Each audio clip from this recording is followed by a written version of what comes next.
Hey, what is up everyone? Today we got a pretty unique story. It's narrated by Frederick Surrey. Get cozy and watch till the end, guys. Deep beneath the skin of the most holy world in all of human civilization, past corridors that stretch for hundreds of kilometers, past security wards carved from materials that don't officially exist, past golden armored sentinels who have not slept in decades, past machines that hum with power drawn from technologies older than recorded memory.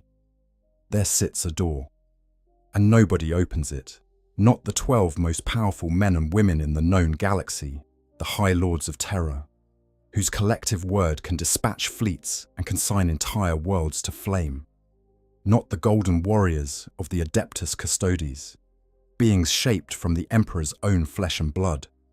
Warriors so far beyond ordinary humanity that even space marines regard them with something approaching reverence. Not the ancient primarchs, just those god kings who stride across battlefields scattering armies the way wind scatters autumn leaves. Not the inquisitors who burn worlds to stop a single heretic, who carry the authority to condemn anyone and anything in the Emperor's name.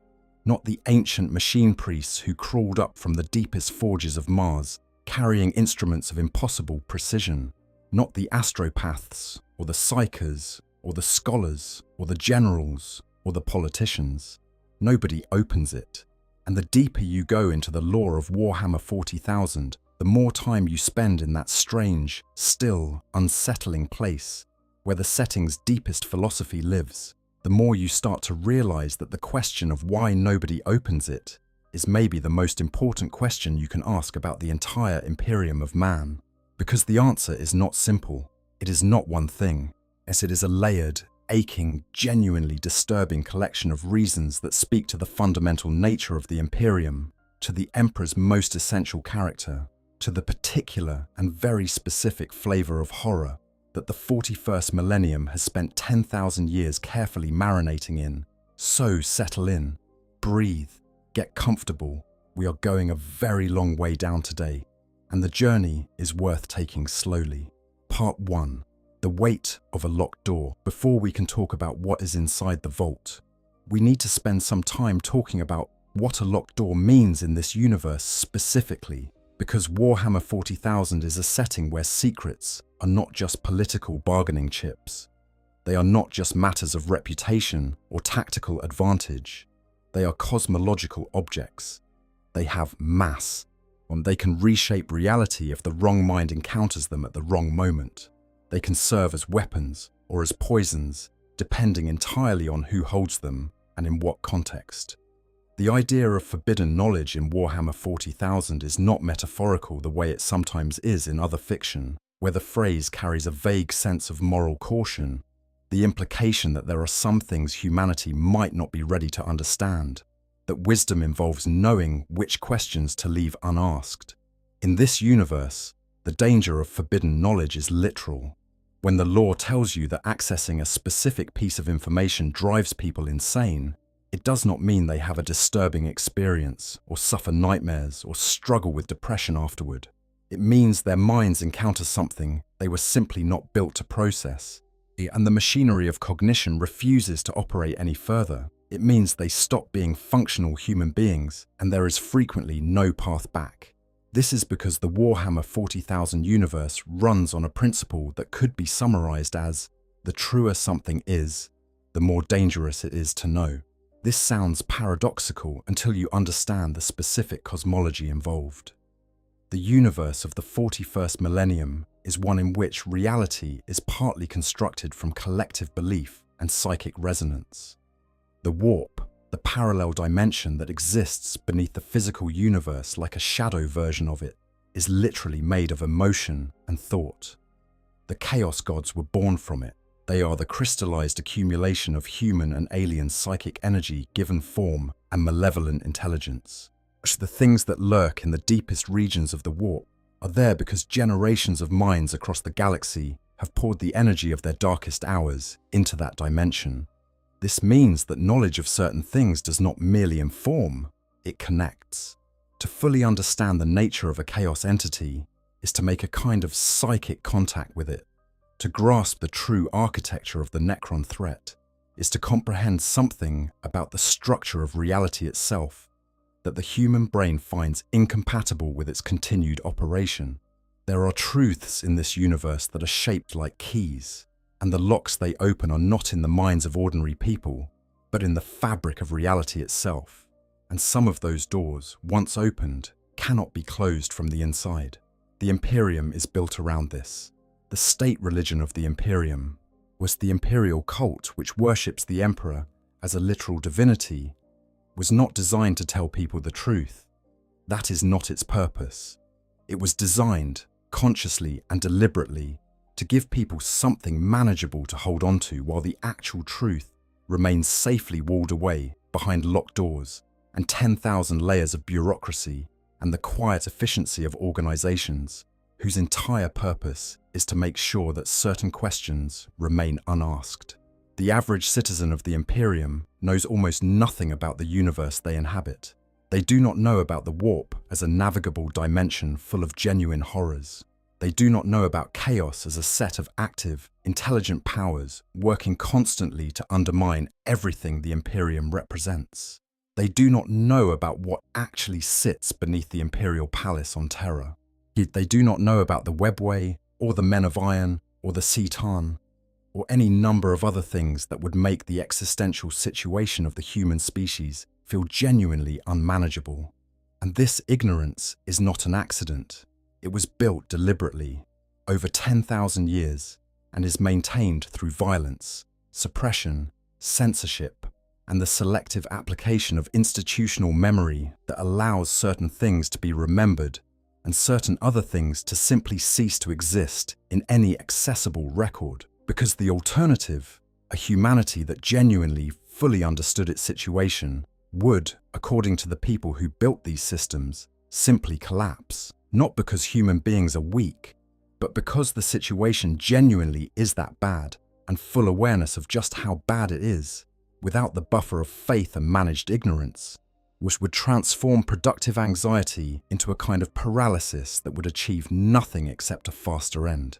This is the context you need to understand the Vault. The Imperial Palace itself is already one of the most overwhelming and intimidating structures that human imagination has ever produced. It covers the better part of the northern hemisphere of Terra, not a city in the palace. The palace is the city, or rather, the palace is many cities stacked on top of each other and connected by corridors that stretch for hundreds of kilometers, by transit systems that would be considered full transportation networks on any other world, by layers of administration and security and ritual and architecture that have been accumulating for 10,000 years. What the outer districts house billions of ordinary souls, clerks and scribes and merchants and pilgrims and the vast anonymous machinery of imperial bureaucracy, all moving through an edifice so vast that some of its domed chambers generate their own miniature weather systems. There is rain inside the palace. Clouds form under vaulted ceilings that are kilometers above the floor. The scale is simply beyond what normal human experience can prepare you for. As you move inward, as you pass through gate after gate and level after level, and the ordinary world recedes behind you, the character of the place changes. The people you encounter become less like the human beings you are used to, and more like something that has been polished into a very specific, very dangerous shape by centuries of purpose. The architecture becomes less functional and more symbolic, not in the sense that it stops serving practical purposes, but in the sense that its practical purposes are increasingly oriented toward things that have no civilian analogue. The doors become thicker. The guards become less human-looking, or more than human, depending on how you frame it. The silence becomes qualitatively different, weighted with the awareness that what lies beyond each successive threshold is further from anything that ordinary existence has prepared you for. And somewhere beneath all of that, beneath the Eternity Gate and the mile-long passage lined with the banners of the greatest heroes in human history, beneath the Silver Door and the Sanctum Imperialis, and the Golden Throne itself and the Emperor's eternal and terrible vigil, there is a vault. Was an older-than-old chamber with gates of adamantium, a material of such hardness and resilience that it is used to construct the most fortified battle tanks in the Imperium, locked with stasis fields that stop time at the threshold itself. A place where entry requires the combined seal of every one of the High Lords of Terra. A place that holds, according to every reference we have in the lore, secret knowledge collected by humanity since the very dawn of civilization. Knowledge that, it is explicitly stated, can drive an individual insane. Knowledge that includes at minimum a visual record of a Necron attack. And almost certainly much, much more. The Inquisition calls it the Forbidden Vault. It's the explorators, those relentless agents of the Adeptus Mechanicus, who dedicate their existence to finding and cataloguing lost technology, who have glimpsed reference to its existence in other archives, use more cautious terminology, the kind of phrasing people use when they want to acknowledge something without fully committing to knowing about it. Most people on Terra, from the lowest underhive resident to the most senior administrative official, have never heard of it. Most of the High Lords who technically possess the authority to enter it never have and never will. Some of them may not know it exists, and this may be the more comfortable position. Today, together, we are going to understand why that door has never opened. Part 2. Terra itself, a world that has been accumulating secrets for 40,000 years. You cannot understand the vault without understanding Terra, and you cannot understand Terra without first sitting with the fact that this is a world where the past is not just history, it is architecture.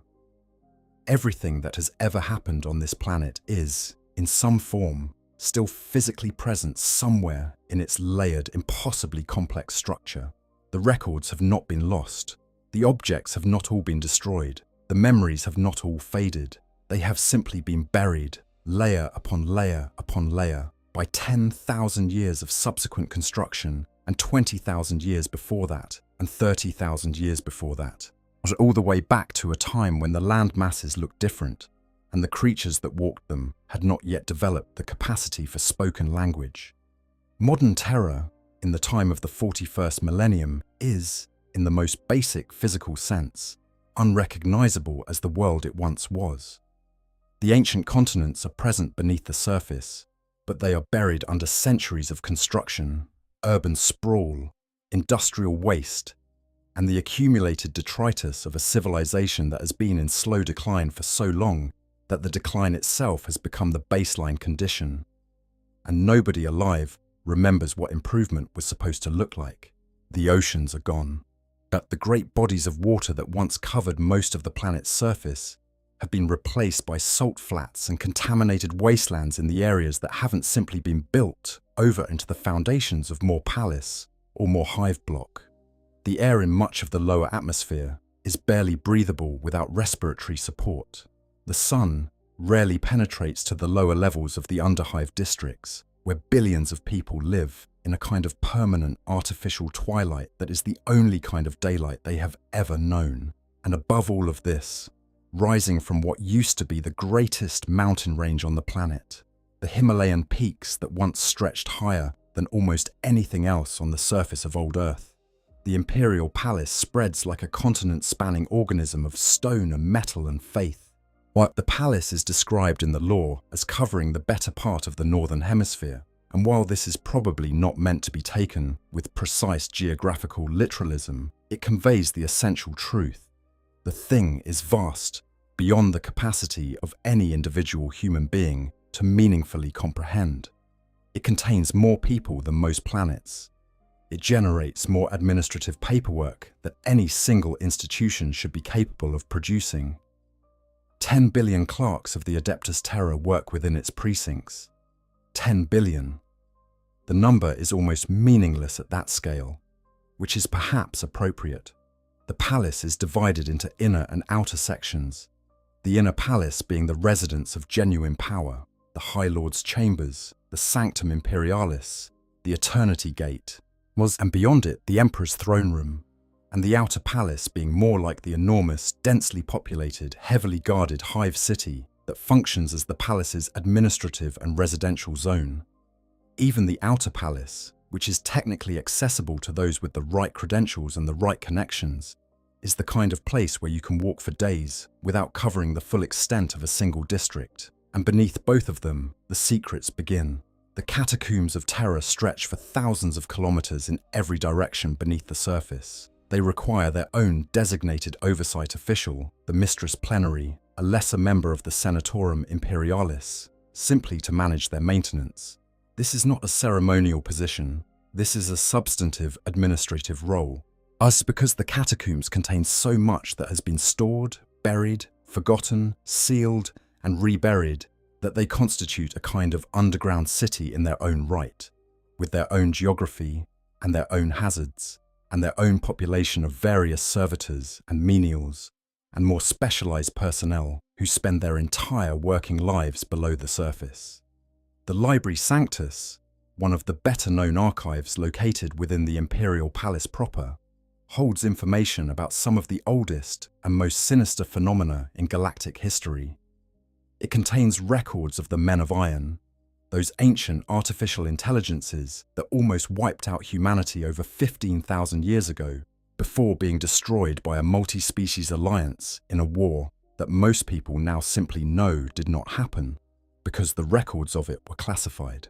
As it contains information about the Imga monolith, a structure of such alien and cosmologically disturbing nature that simply knowing of its existence is classified as a potential security risk for anyone below a certain clearance level, and the Library Sanctus is described as a more openly accessible facility within the broader classification hierarchy of the palace's archives. It is, relatively speaking, one of the places you can get into.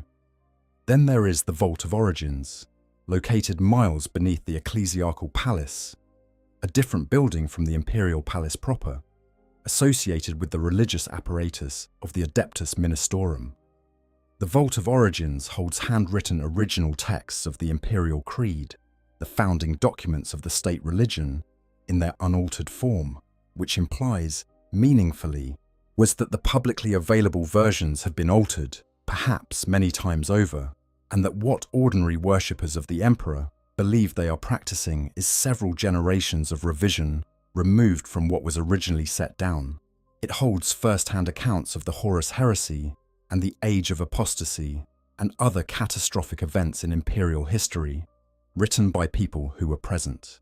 It is said that even the Inquisition is denied access to the Vault of Origins, not because the Inquisition lacks authority, but because the Ecclesiarchy fears, and this reasoning is actually stated explicitly in the law, that the Inquisition's relentless search for truth could destroy the Ministorum's carefully maintained version of history. Several ecclesiarchs, the leaders of the entire religious apparatus of the Imperium, yet some of the most powerful individuals alive, were never told the Vault of Origins existed. Others were denied entry after learning of it. Entry is apparently governed by an ancient order of sentinels whose own origins have been lost, meaning that even the people in charge of the Vault of Origins cannot fully account for its own security apparatus. And this is not the deepest level. This is not the most sensitive location. This is not where the most dangerous things are kept. The forbidden vault beneath the Golden Throne is something more extreme than any of this. It exists in a category of its own, even on a world that is essentially an enormous planet-spanning filing system for the things that humanity has decided it cannot look at directly. And to understand how it got there, was to understand what kind of thinking produced it and maintains it, you need to go even further back. You need to go back to the Emperor himself. Part 3. The Emperor's origin, and why secrets were always his first weapon. The Emperor of mankind is, depending on which tradition within the law you consult, either humanity's greatest hero, or a being of such moral complexity that the concept of heroism warps and distorts around him like space-time around a gravity well. He is both of these things simultaneously, and the contradiction is intentional. What he undeniably, unambiguously is, and this is the thing that matters for our purposes, is a being who thought in timescales that made other minds seem almost frivolous, who operated with multiple stacked layers of deception and misdirection, as a matter of absolute basic practice, and who treated secrecy not as a tool he occasionally deployed, when circumstances required, but as the fundamental architecture of every significant thing he did.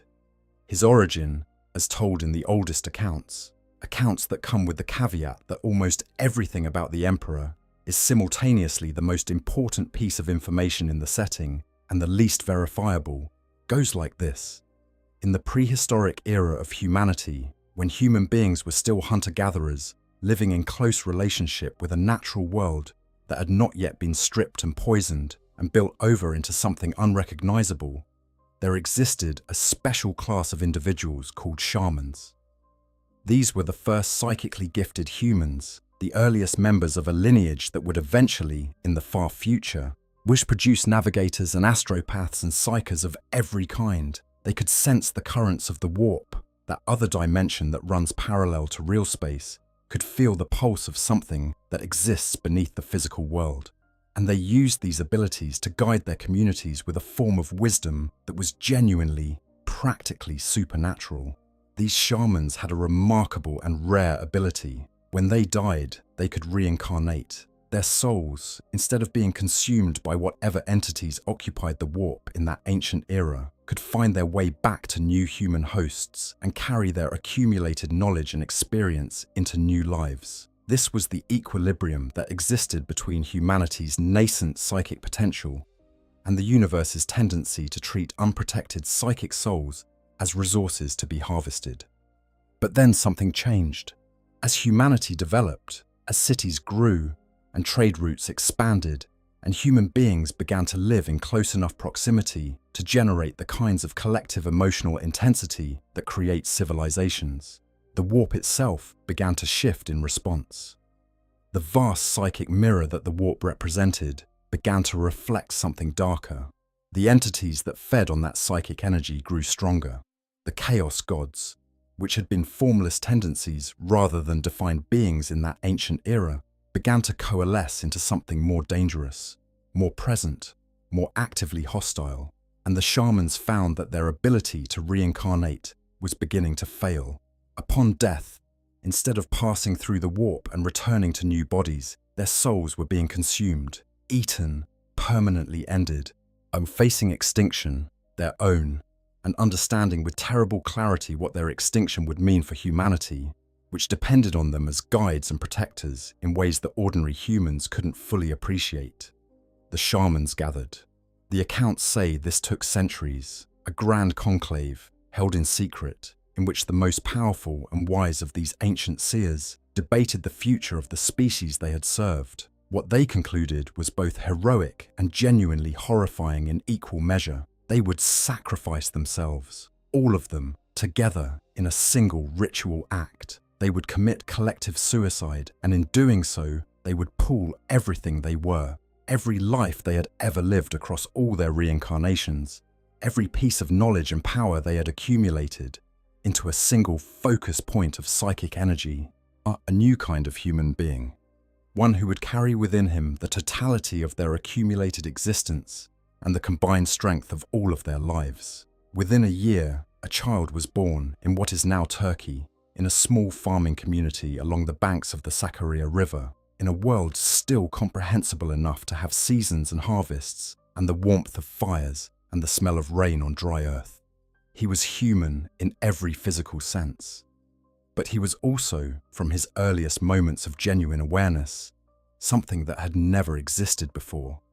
He carried within him the memories of thousands of lives, the knowledge those lives had gathered, a psychic potential so enormous that it would not fully manifest for tens of thousands of years. This is the Emperor, and from the very beginning, from that childhood in ancient Anatolia, for watching his father be murdered by his uncle, and responding not with grief or rage, but by stopping his uncle's heart with a thought displaying neither sorrow nor malice, simply addressing a problem, he understood something that most human beings never quite grasp.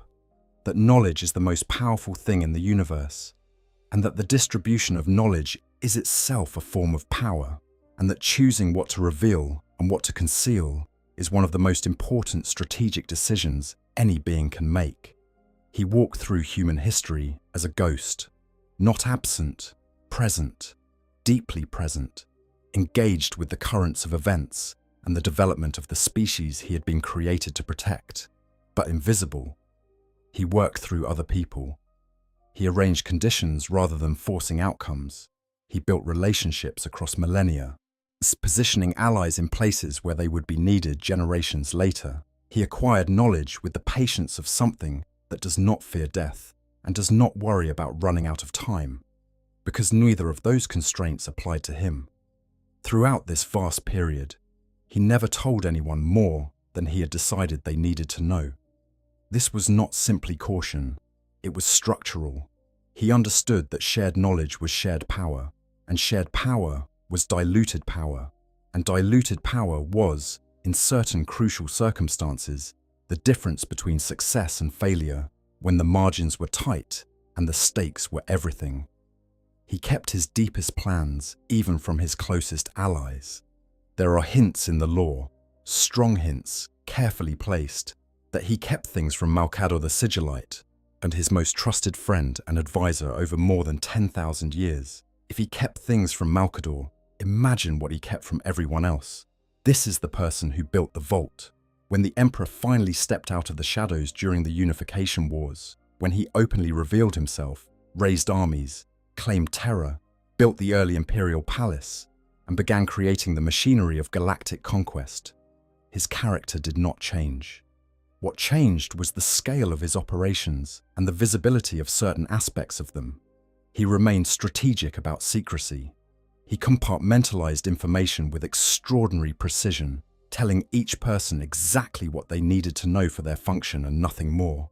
His sons, as the Primarchs, those 20 godlike generals he created from modified versions of his own genetic material, were told certain things about the universe. They were not told everything, not even Rogel Dawn, the most loyal of them, not even Sanguinius, who loved him most genuinely, not Horus, in whom he placed the greatest trust when he named him Warmaster.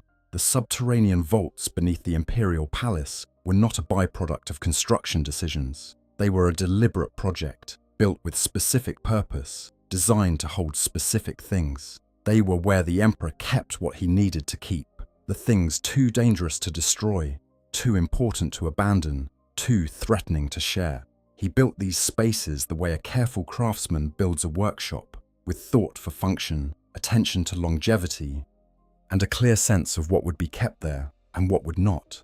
And the deepest of those spaces, the one now called the Forbidden Vault, he built with particular care for what he knew would happen to him eventually, that he would not always be available to guard it personally, and that it therefore needed to be guarded by systems that could outlast his capacity to communicate. The vault is the ultimate expression of the Emperor's instinct for protective secrecy, but it is not an anomaly or an aberration in his character. It is simply the most extreme end of a spectrum that defined everything he did. Part 4. The Webway Project. The great work hidden beneath everyone's feet. To understand why the vault contains what it contains and why it must remain sealed, you must understand the single most ambitious undertaking in human history. You must understand the project that the Emperor considered more important than the entire Great Crusade, more important than the conquest of the galaxy, more important than the creation of the Space Marines, more important than establishing the institutions that would govern the Imperium for 10,000 years. You must understand the secret he kept from his own sons, from the Primarchs who loved him and fought for him and died for him, the secret he maintained even as it cost him everything. You must understand the Webway project. The Webway is one of those concepts in Warhammer 40,000 that becomes more extraordinary the longer you sit with it. It is a parallel dimension, not the warp, not real space, but something that exists in the space between them. A lattice of tunnels and corridors, and enormous empty vaults and the ruins of ancient cities. A constructed environment that was created tens of millions of years ago by beings so far beyond humanity's current state that comparing them to humans is like comparing humans to bacteria.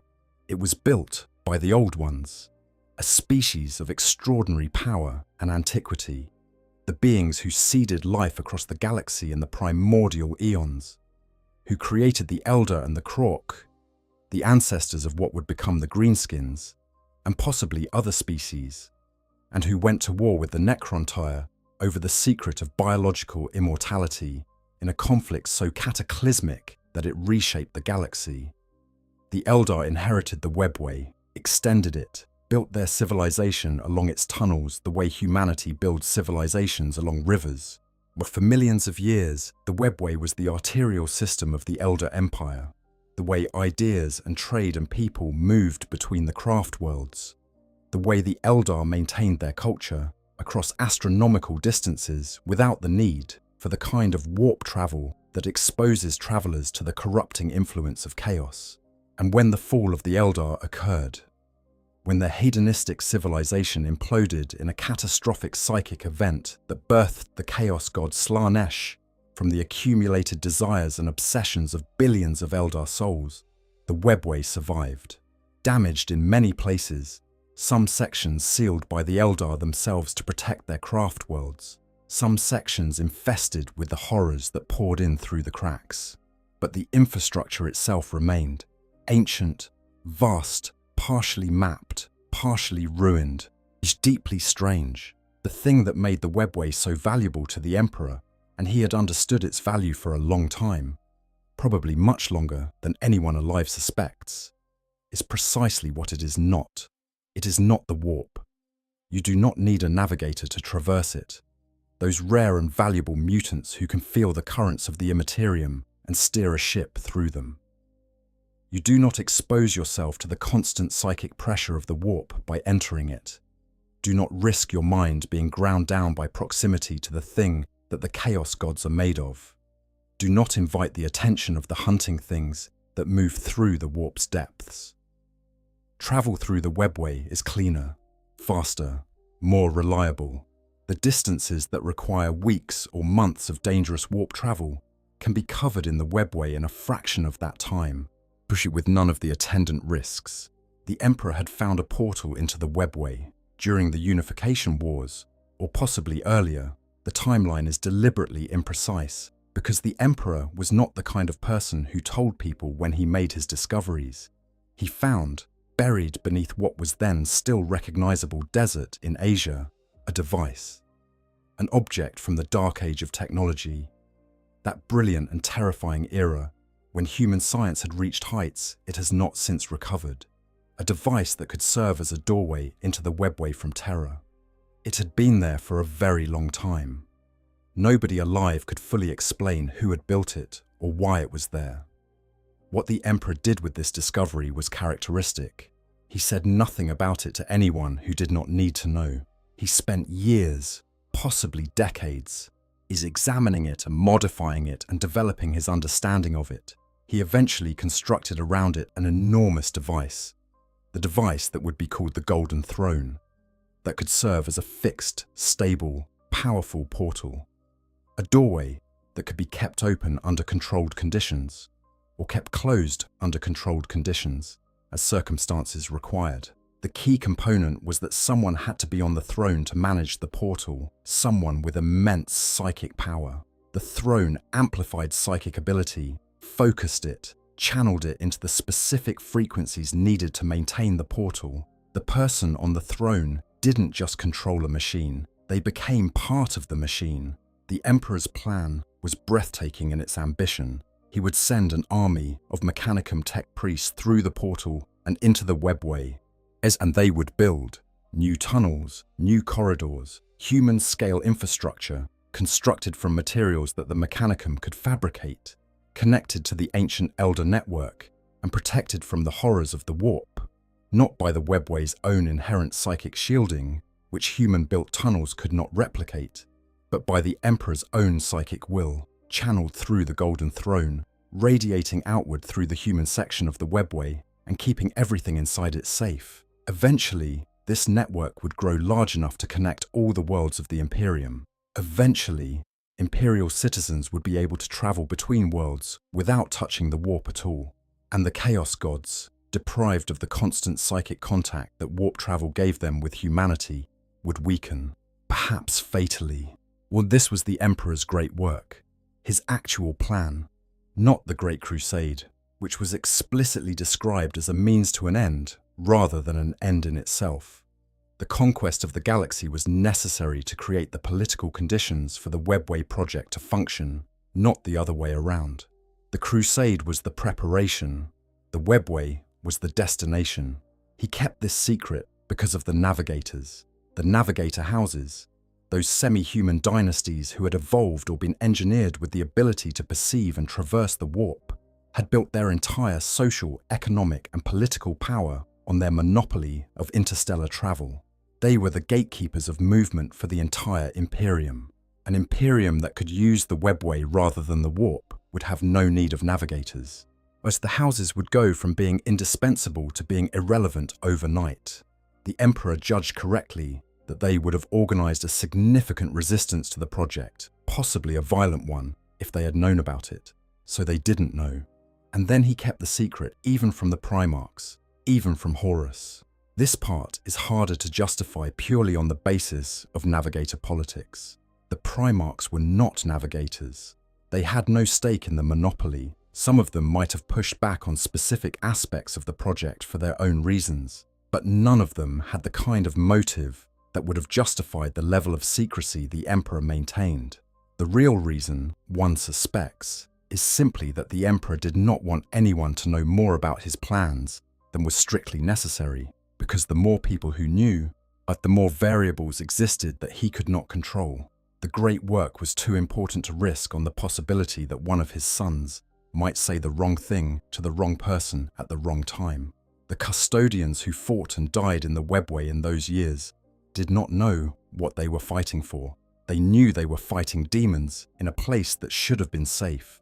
They knew people had been sent ahead of them, and most of those people were dead. They did not know about the portal beneath the Golden Throne, the project that had sent those people in, the plan that their sacrifice was sustaining. The Emperor told them only what he judged they needed to fight effectively. And then, in the years just before the Horus heresy, Magnus the Red made his terrible, loving, catastrophic mistake. Magnus, the Primarch of the Thousand Suns, was one of the most gifted psychers in existence outside the Emperor himself. He had been warned against using sorcery, the specific kind of uncontrolled psychic power that opened the user to chaos influence. And he had not listened, convinced that his own skill and intelligence would protect him from the corrupting consequences that lesser minds suffered. He discovered through his extended psychic network that Horus had been corrupted and that a galaxy-spanning civil war was about to begin. He needed to warn his father. He chose to send the warning directly through the warp, punching his psychic projection through the wards and barriers the Emperor had constructed around the Imperial Palace and the Golden Throne, with the specific intent of reaching the Emperor's mind directly. And in doing so, that he tore through every layer of psychic shielding that protected the human section of the Webway. The barriers the Emperor had spent years constructing were shredded in moments, and what came through the holes was immediate, vast, and terrible. Demons poured into the Webway, hundreds of thousands of them, pushing through the tiers in the shielding, flooding the tunnels the Mechanicum had spent years constructing, slaughtering everything they encountered. The custodians and Sisters of Silence who had been stationed in the human Webway fought them for 5 years. 5 years of continuous warfare in a place that no one outside a classified circle knew existed, against enemies that the official historical record would never mention, in service of a project that would never be completed. By the end of that war, as the custodies deployed in the Webway had been reduced to approximately 10% of their original strength, the Sisters of Silence suffered comparably. The tunnels were lost, the impossible city fell, the dream was over. The Emperor sealed the portal. He had no choice. If he released his grip on it, the demons would have poured through into the Imperial dungeon, and from there into the Imperial palace, and from there into Terra. So he held on. He sat on the Golden Throne that had been built to be a doorway into humanity's future, and used it instead to hold a door shut, through the siege of Terra, through Horus's attack, through the final confrontation on the Vengeful Spirit, where Malkador took his place on the throne and was reduced to ash by the effort in a matter of hours, through the Emperor's mortal wounding at Horus's hands, or through the installation of the modified throne as a life support device for 10,000 years, and what is in the vault below it. At minimum, the records of what the Webway project was, what was found while constructing it, what was encountered inside it, and what remains there now. The technical specifications of a device that the Adeptus Mechanicus cannot replicate or fully understand. Honestly, I want to stop here for a second because I think this is the part of the lore that got me. When I first went down this rabbit hole, I kept expecting there to be a simple answer. Like, yeah, it's dangerous, they don't open it. Next topic. But the more I sat with it, the more it started to feel like one of those things that says something real about the whole setting. The Imperium isn't just dystopian because of the war or the bureaucracy. It's dystopian because the people in charge are genuinely, sincerely trying, and the universe is still this bad. That hits differently once you understand what's actually under that floor. But anyways, I would love to know what you think, so comment down below and let's go back to the video. The documentation of everything the Emperor learned during his years of work inside a dimension that even the Eldar don't fully comprehend anymore. The knowledge of what is still in the human section of the Webway now, whatever survived, whatever moved in after the Imperial forces retreated, whatever has been growing and changing in those sealed tunnels for 10,000 years, none of which can be allowed to become generally known. Part 5, The Forbidden Vault, laying out what we actually know. Let us be precise here. Precision matters when we are discussing something this deeply classified, because the tendency with mysteries of this kind is to fill in the gaps with imagination, and the imagination tends to be less disturbing than the reality in some ways and more disturbing in others. We should know what the lore actually confirms before we speculate about what it does not. The name Forbidden Vault is not an official designation. It is the term used by explorators of the Adeptus Mechanicus and agents of the Inquisition who have become aware of the facility's existence through inference, through careful analysis of references in other documents, through the kind of archival archaeology that the Inquisition specializes in. The kind of discovery you make not by finding the thing directly, but by finding the negative space that the thing creates in surrounding records, the protocols that reference it without naming it, the security measures that exist to protect something that is never identified, the blank spaces in catalogues where something should be listed but isn't. The vault has no public designation. It does not appear in any accessible record. It is one of those entities in the Imperium's classification hierarchy that exists in a zone between the known and the classified that is more unsettling than either. What the lore confirms, through references in the Imperial Palace section of the official lore, is this. There is a vault, located deep beneath the Golden Throne's chamber in the Sanctum Imperialis. Its gates are made of adamantium, what it is locked with stasis fields. Entry requires the combined seal of the High Lords of Terra, not a single High Lord, not a quorum, but all of them together. Their combined authority bringing to bear simultaneously to open the way. The chamber contains secret knowledge collected by humanity since the dawn of time. The knowledge stored within can drive an individual insane. Among the specific items confirmed to be inside is a visual record of a Necron attack. Let us start with the stasis fields, because they are doing something more interesting than simply locking a door. Stasis technology in the Warhammer 40,000 universe is a form of temporal freezing, a field that stops the passage of time within its boundaries. Objects and entities inside stasis fields do not age, do not decay, do not change in any way. They exist in a perfect or preserved moment, suspended indefinitely until the field is released. Stasis fields are used across the Imperium for long-distance transport of irreplaceable objects, for the preservation of critically important records, for the storage of dangerous artifacts that might otherwise deteriorate in unpredictable ways. The use of stasis fields at the entrance to the vault is significant for several reasons. First, it means that whatever is inside is preserved in exactly the state it was in when the vault was sealed. If there is a document written by the Emperor himself, it is as fresh as the day he put it there. If there is an object that was brought back from an encounter during the Great Crusade 10,000 years ago, it is in perfect condition. Nothing in there has aged or degraded. The stasis fields are not just security, they are preservation, maintenance, the guarantee that whenever the vault is eventually opened, if it ever is, its contents will be fully intact. Second, the stasis fields mean that the threshold itself is a kind of temporal barrier. You do not simply open the door and walk in. You encounter the field, and the field stops you as surely as a physical wall unless you have the means to deactivate it. This means there are no casual accidents with this vault. Nobody wanders in by mistake. Nobody bumps against the door and finds it unexpectedly open. Every interaction with it is intentional, deliberate, and consequential. The requirement for the combined seal of all High Lords of Terra is, as mentioned earlier, a security mechanism that functions through political dysfunction. In theory, us, the High Lords, are 12 of the most powerful individuals in the Imperium, each representing one of the great institutional pillars of Imperial civilization.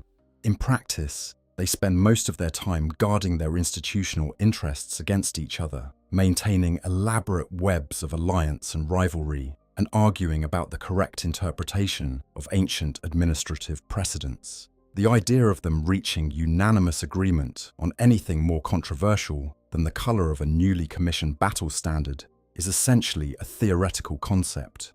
There have been periods in Imperial history when the High Lords were more cohesive, but these periods are notable precisely because they are rare. The default state of the Senatorum Imperialis is procedural deadlock balanced by personal ambition, and this default state is what keeps the vault sealed as effectively as the adamantium gates themselves.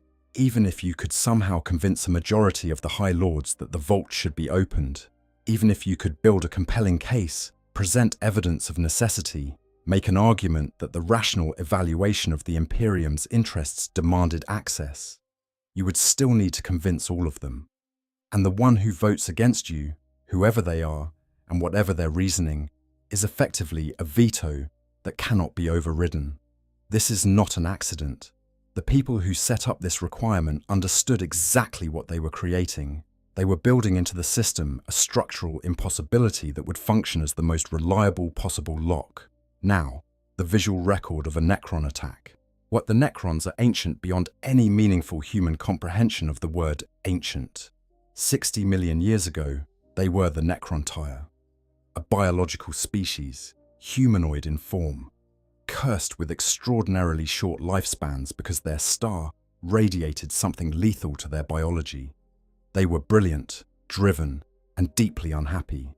They discovered the Citan, the star gods, beings of pure energy who had been swimming through space since the universe was young, who had learned to inhabit bodies of living metal, and who were indescribably powerful but slow and limited in certain specific ways. The Necrontyr struck a bargain. The Citan provided the technology of biotransference, a process that translated organic life into immortal living metal constructs. In exchange, whilst the Necrontyr fed the Citan with the life energy of billions of their people during the transfer process, the result was the Necrons, biologically immortal, mechanically powerful, freed from the frailty of organic existence, and also stripped of almost everything that had made them what they were. Emotion was gone, or nearly gone. Art was gone. Religion was replaced by servitude to the Citan. Culture became a hollow shell of what it had been. The Necrons had traded their souls for immortality, and the price turned out to be everything that had made life worth being immortal for. They eventually turned on the Citan, fragmenting them into shards that could be imprisoned and weaponized, but the damage to their own consciousness was already done. For 60 million years they slept. Missions waiting for the galaxy's background radiation to reduce to a level safe for their organic components to reactivate. They are waking up now. And when they move against a world, what happens is not combat in any sense that a human general would find familiar. Their weapons strip flesh from bone, and then strip the animation from what remains. Their technology reaches into the fundamental architecture of matter and reality in ways that bear no resemblance to how human weapons work. Their strategic capabilities include the ability to manipulate time itself in localized circumstances, to resurrect casualties mid-battle, to cool down harvesting machinery from orbit that reduces everything biological to raw material. Yet their command structures are those of a 60-million-year-old civilization that has had time to optimize every tactic and strategy to a degree that no contemporary civilization can match from experience alone. a visual record of a Necron attack in its full unfiltered reality, rather than the carefully managed versions that appear in inquisitorial briefings and tactical assessments, would show the observer what these beings actually do, not just what the physical results look like, though those are apparently disturbing enough on their own, but what it means, what the sight of Necron technology in full deployment implies about the nature of reality, about the age of the universe, about the position of biological life within it. What about what the Necrons actually want, and what they are capable of, and what resistance to them actually amounts to? This context is what breaks minds, not the violence, the implication of the violence, the understanding of what it means, that these things exist and are waking up, and humanity is dealing with them one planetary incursion at a time, rather than as the civilization-ending threat they fundamentally represent. The Vault also holds knowledge collected by humanity since the dawn of time. This phrase deserves careful unpacking. Humanity has been spacefaring at various points in its history for something in the range of 30 to 40,000 years. In that time, it has encountered everything, every alien species that has contested human expansion, every chaos entity that has broken through the barriers of real space and needed to be pushed back, every piece of technology, human and alien, and something else entirely, that has been found in the ruins of the galaxy's many lost civilizations. Every encounter that has been assessed as too dangerous to be generally known. Not all of these things are in the Vault. Most of them are in the Inquisition's files, or the Adeptus Mechanicus's archives, or the many other repositories of sensitive information that the Imperium maintains. The Vault contains only the extreme end of this spectrum, the things that are too dangerous even for the Inquisition, the things that the Emperor himself decided needed to be locked away from everyone. The most sensitive, most explosive, most potentially civilization-ending knowledge that exists. That is what the Vault holds. That is what nobody is allowed to access. Part 6. The Dark Cells.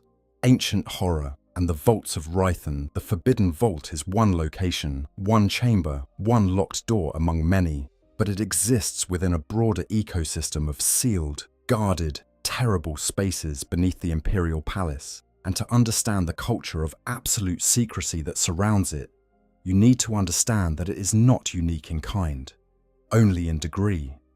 There is a whole hierarchy of locked doors beneath the Imperial Palace, and the Vault is simply the deepest, the most sealed, the most carefully maintained.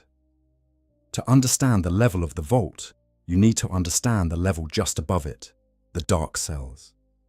Formerly known during the Great Crusade era as the Vaults of Rythan, and sometimes called the Black Cells in informal usage, the Dark Cells are described in the lore as shadowy oubliettes. That word, oubliette, comes from the French for to forget, and it was used historically to describe a specific architectural feature of medieval dungeons, a cell with no door, accessible only through a hatch in the ceiling, where prisoners were dropped and then simply not retrieved, not executed, not questioned, not transferred, just left, alone in the dark, until time and biology resolved the problem. The name tells you something about the philosophy of the space. These are not holding cells, they are forgetting cells, except that in this case, the things being forgotten cannot be forgotten through biological mortality. Some of what is in the dark cells cannot be killed. This is not metaphorical, it is not an exaggeration. The Shadow Keepers, who maintain the cells, are equipped with weapons specifically designed to deal with creatures that cannot be destroyed by conventional violence. Weapons that work on a level below the physical, that can constrain or banish or affect the fundamental nature of an entity rather than just its body.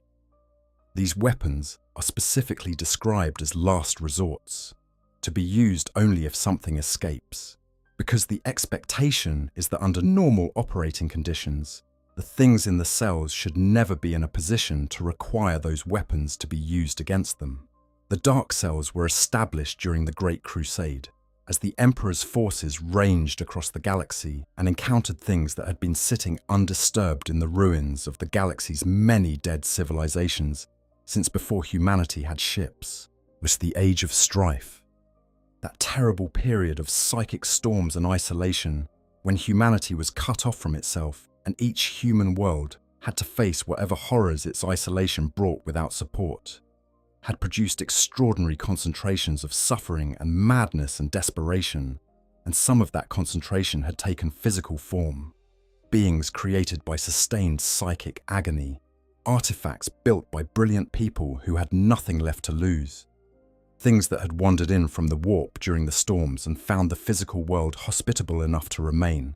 And before the Age of Strife, there was the Dark Age of technology itself, that era of human brilliance and human recklessness, when the species had achieved mastery over many forms of science that remain beyond its current reach.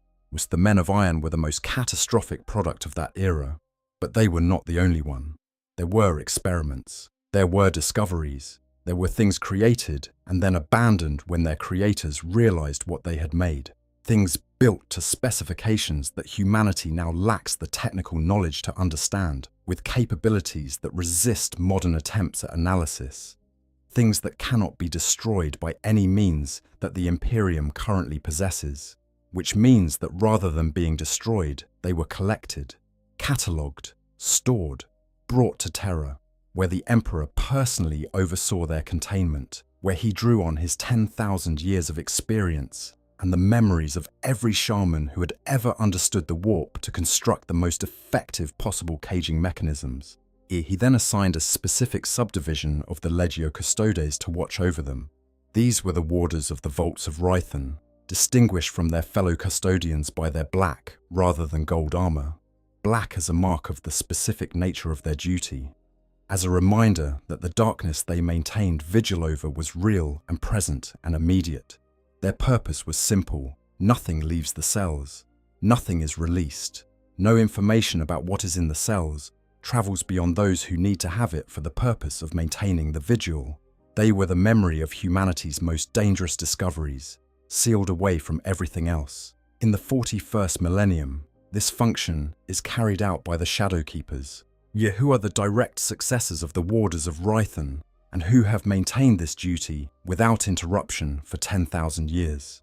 The complex now extends through 81 levels of the subsurface beneath the Imperial Palace, 81 full levels, each presumably of considerable size, containing things that have been accumulated over the course of the entire history of the Imperium.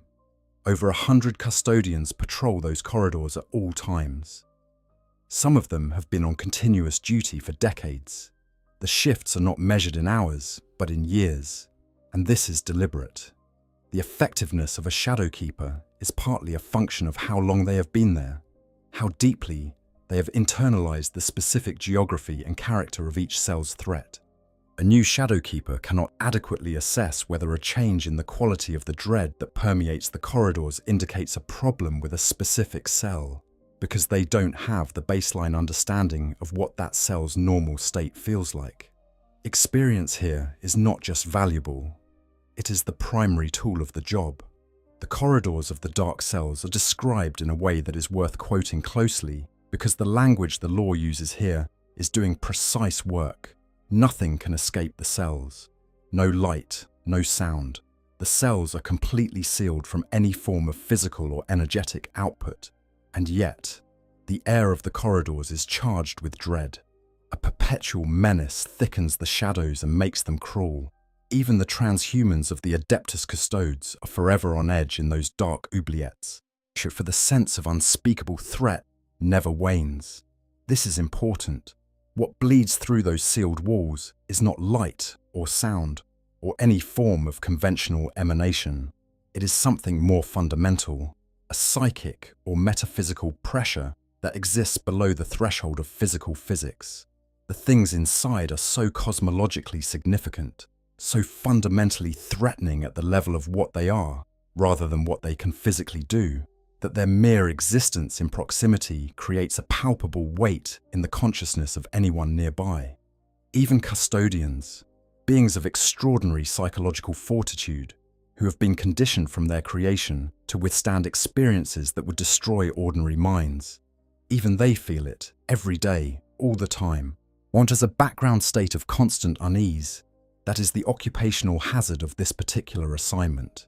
There are things in the dark cells that are not alive in any biological sense, but possess anima, a soul, or something that functions analogously to a soul, that persists independently of physical form and cannot be ended by physical destruction.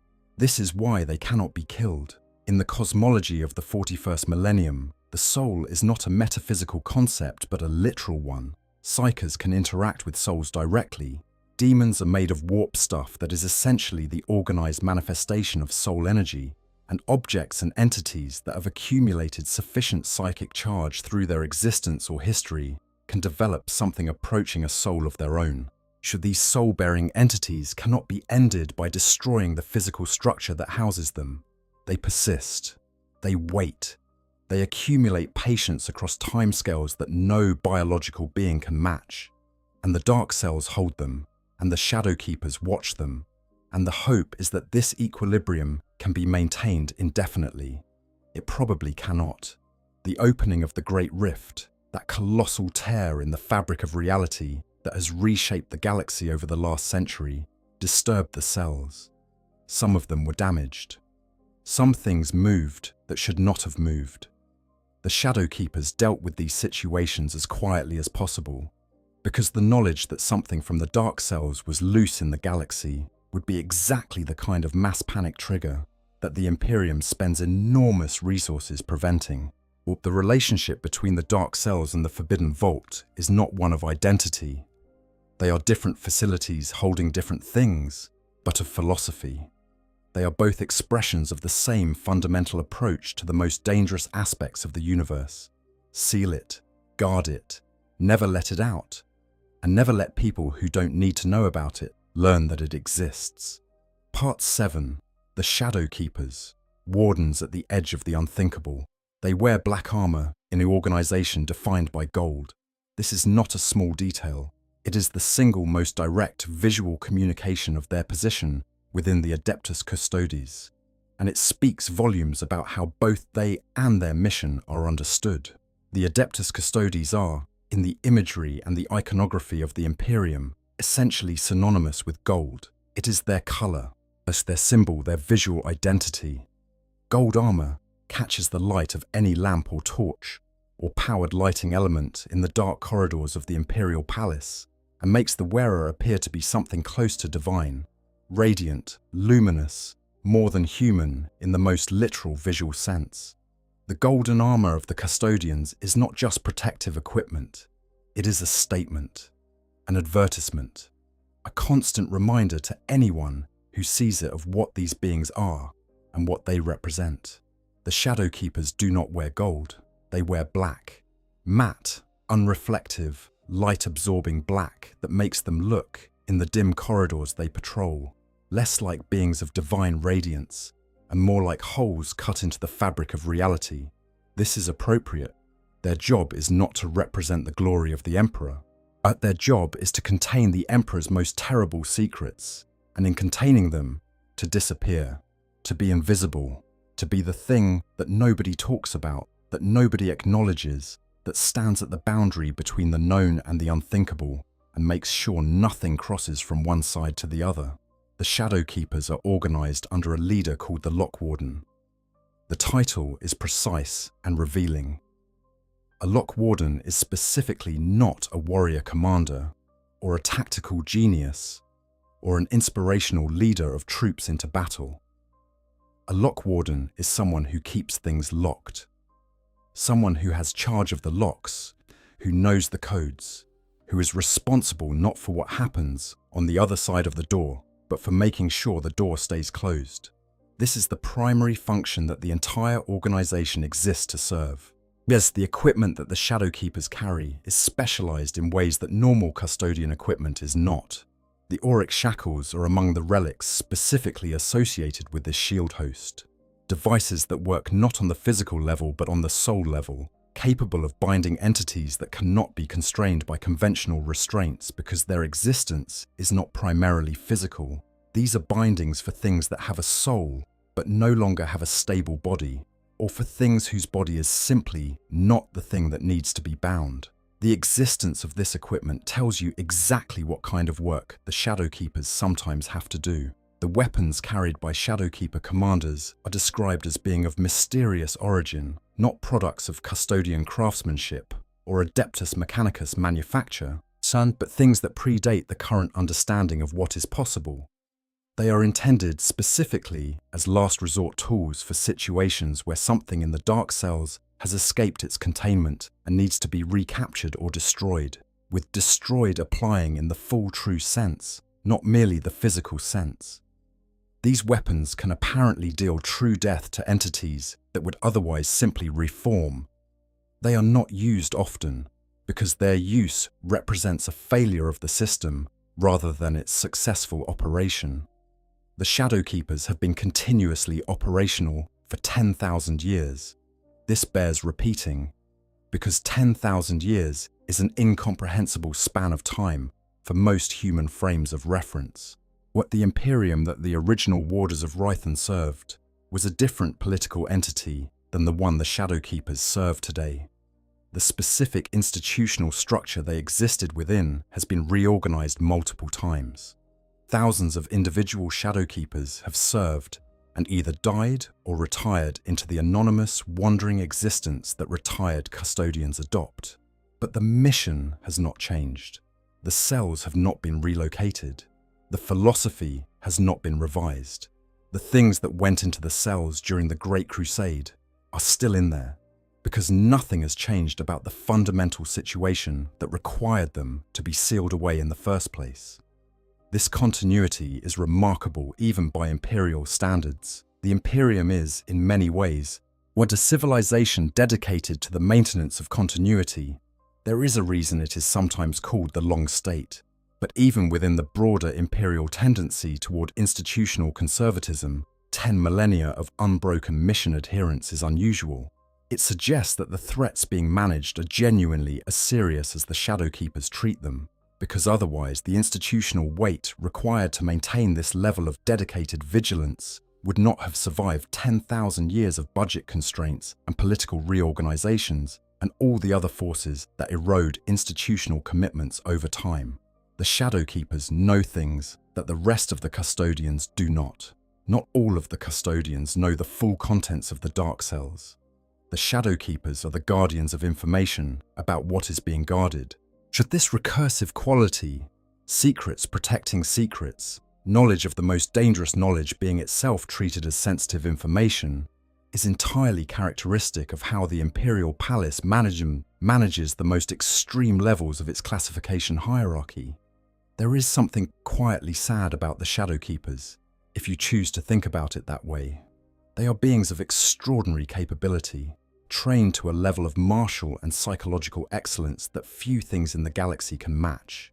They could serve the Imperium in any number of ways, leading campaigns, commanding garrisons, advising on strategy.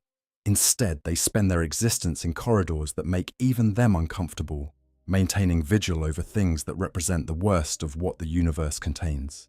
It's accumulating knowledge that is genuinely too dangerous to pass on to most people, and doing this indefinitely, without expectation of resolution, without any realistic hope that the things they guard will eventually be dealt with in a more final way.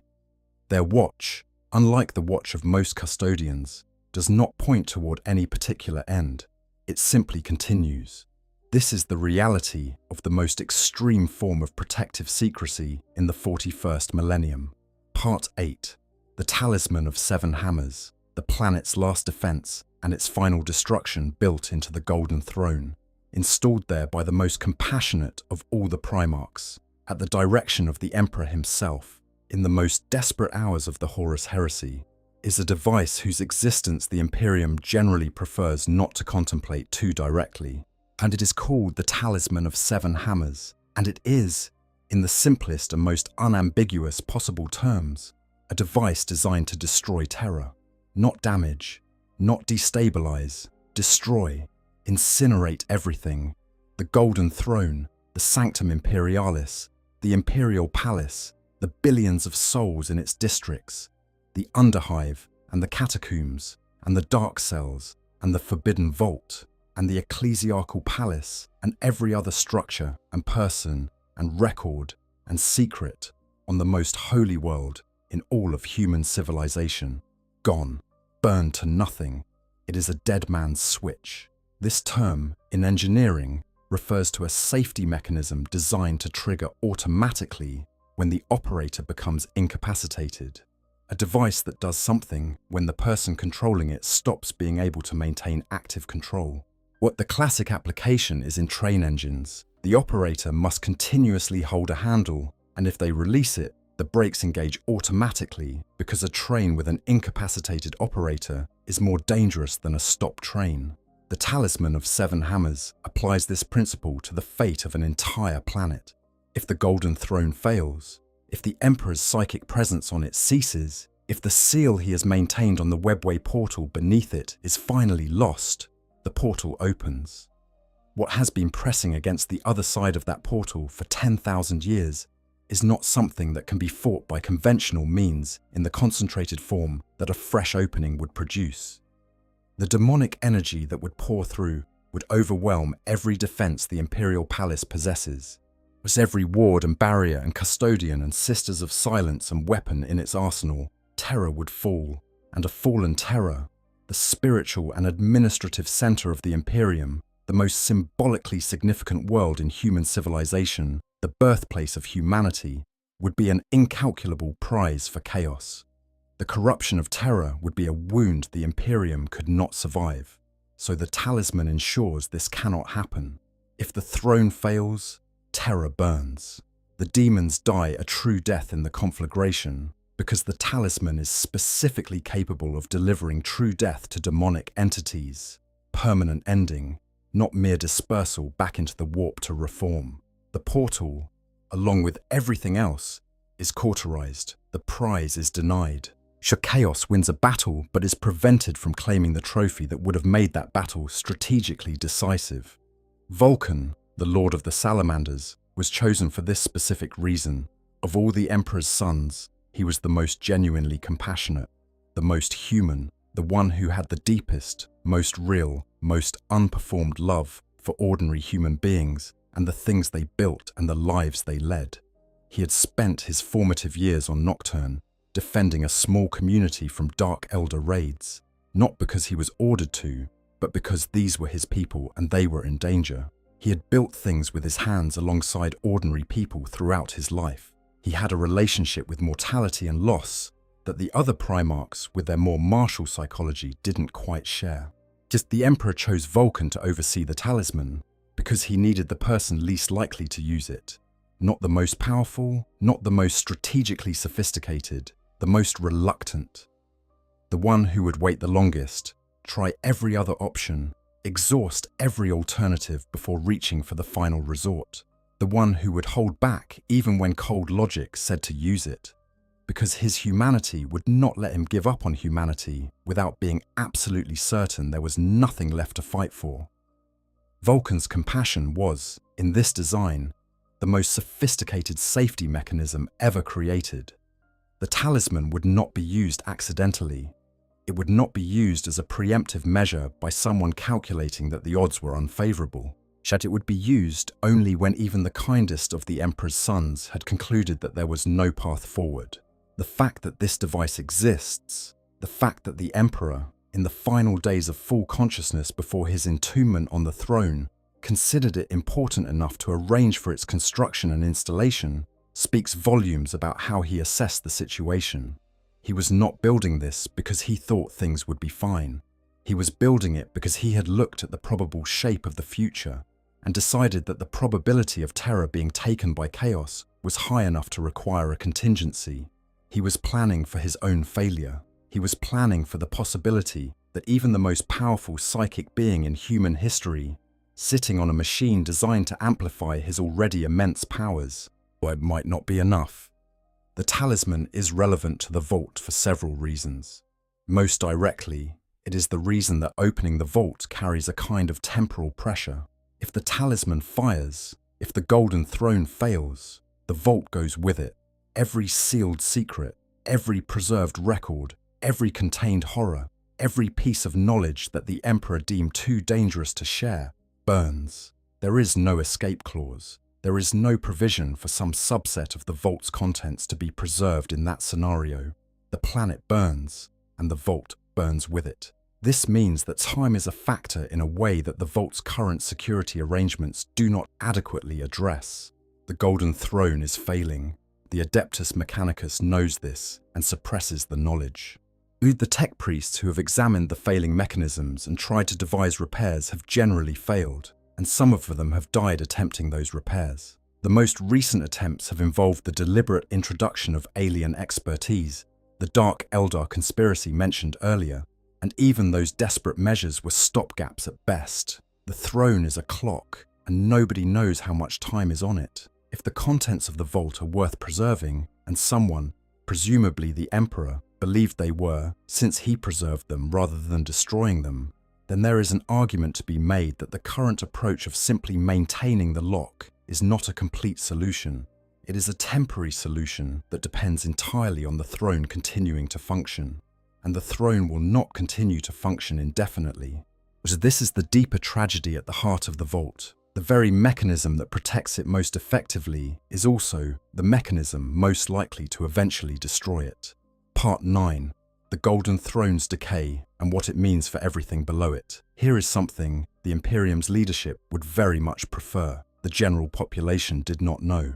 The Golden Throne is breaking down, not in the slow, manageable way that all complex machines degrade over time, the kind of degradation that proper maintenance and replacement parts can address. It is failing in specific ways, in mechanisms that the Adeptus Mechanicus, the most technically sophisticated organization in the Imperium, the keepers of all knowledge about machines and technology, genuinely cannot fix.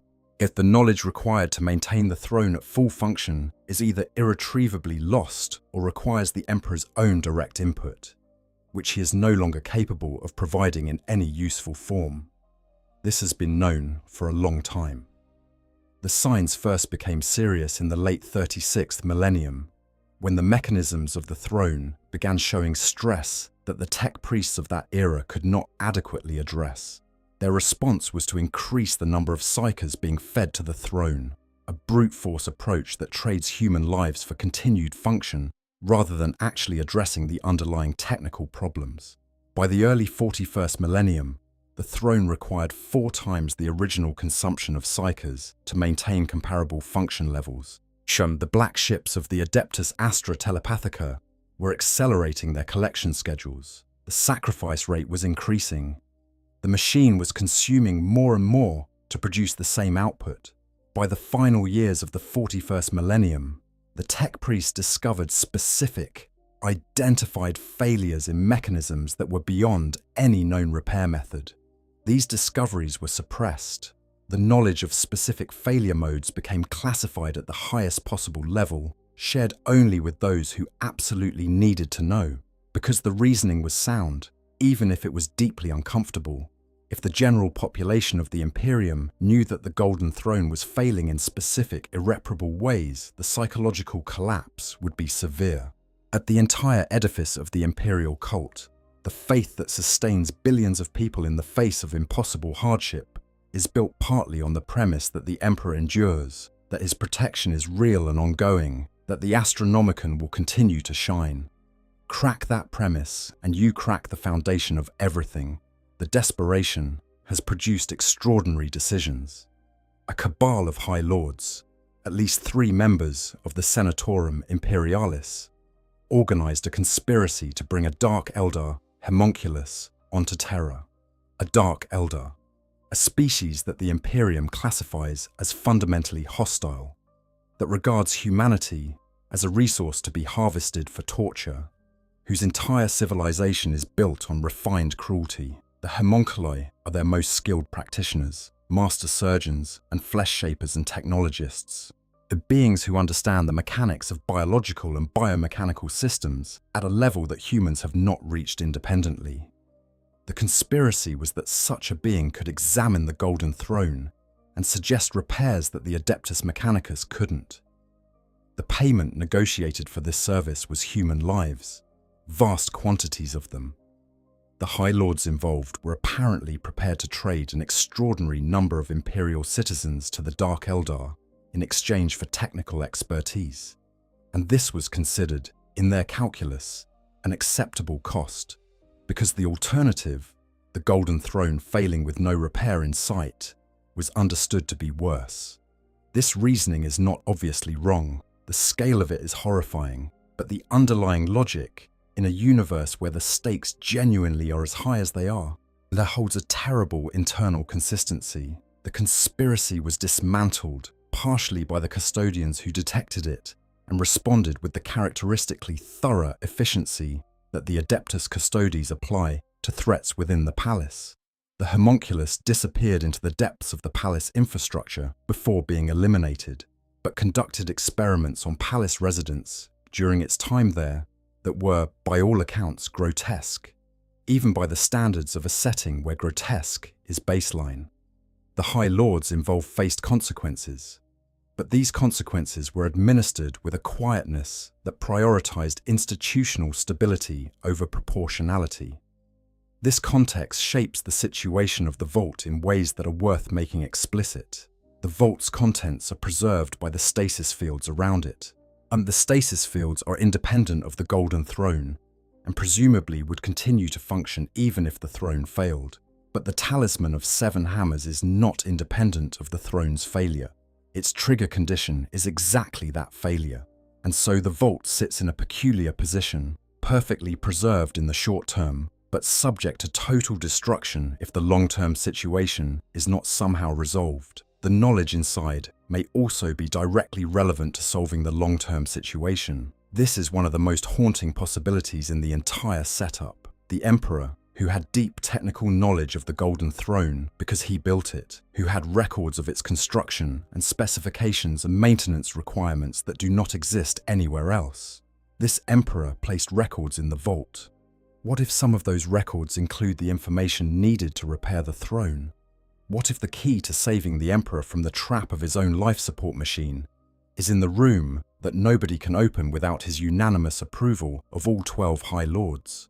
The possibility that the solution to the Imperium's most pressing existential threat is locked inside its most inaccessible archive is very much in keeping with the flavor of tragedy that Warhammer 40,000 specializes in. Part 10. Why nobody opens it. 5 layers of absolute prohibition. We have now traveled through the history, the architecture, the philosophy, and the specific mechanisms of everything surrounding the vault. Let me now be precise and direct. Let me articulate clearly the reasons why, after 10,000 years, nobody has opened it, and why the people responsible for guarding it believe nobody should. The first layer is pure practical impossibility. The combined seal of all 12 High Lords of Terra is required, every single one of them. This is not an oversight or a careless piece of legislative drafting. It is a deliberately constructed impossibility dressed in procedural clothing. The High Lords of Terra exist in a state of perpetual managed rivalry. Their interests align occasionally and diverge constantly. The history of the Senatorum Imperialis is largely a history of factions forming and dissolving, temporary alliances building towards specific objectives, and then fracturing when those objectives are achieved, and the occasional period of collective dysfunction in which the entire governing body of the Imperium becomes effectively incapable of making any decision at all. In practical terms, getting all 12 High Lords to agree on anything requires circumstances so unusual that they essentially never occur. Even in crisis situations, even when the Imperium is facing existential threats that would seem to demand unified response. The individual lords are simultaneously assessing the crisis itself and the political implications of how they respond to it. A High Lord who agrees to open the Forbidden Vault, for example, must contend with the possibility that whatever comes out of the vault, information, technology, records, will benefit some of the other lords and harm others, and that the distribution of those benefits and harms will reshape the political landscape in ways they cannot fully predict. The rational move, for most of them, in most circumstances, is to decline. The second layer is the cognitive toxicity of the contents. The The law is explicit about this. The knowledge in the vault can drive an individual insane. This is not a warning label slapped on for bureaucratic completeness. It is a factual description of what has happened to people who have encountered specific categories of information. The visual record of a Necron attack, to take the confirmed example, contains something in its full context that the human mind is not built to process without breaking. Not the physical imagery of violence. The human mind can cope with physical imagery of violence, or as any veteran of the Imperium's wars can attest, what it cannot cope with is the full implication of what the Necrons represent, the full scope of what their existence means for the universe and humanity's place in it, the complete, unfiltered understanding of what 60 million years of dormancy followed by galaxy-wide awakening means as an event sequence. There are truths that are not just disturbing, they are structurally incompatible with the continued operation of a human mind. When the mind encounters such a truth, it does not process it and become traumatized. It processes it and discovers that processing it has used the tool it was using to process it. The cognitive architecture that was doing the work finds that the work has destroyed it. This is not recoverable in the way that ordinary trauma is recoverable, because the problem is not emotional or psychological in the conventional sense. It is epistemological. The person's ability to operate within a coherent understanding of reality has been permanently compromised. The third layer is the strategic fragility of the information contained. The Imperium runs on faith, not just religious faith in the Emperor, though that is significant and load-bearing, but a deeper structural faith that the universe makes a certain kind of sense, that the suffering being endured has a point, that the war being fought can in some way be won, or at least survived. This faith is not entirely rational, and it is maintained partly through managed ignorance. The general population of the Imperium is not equipped to handle the full truth of their situation, and the people responsible for their governance have made a considered judgment that providing them with that full truth would be catastrophically counterproductive. Opening the vault, accessing its contents, and allowing that information to spread even partially would compromise this carefully maintained equilibrium.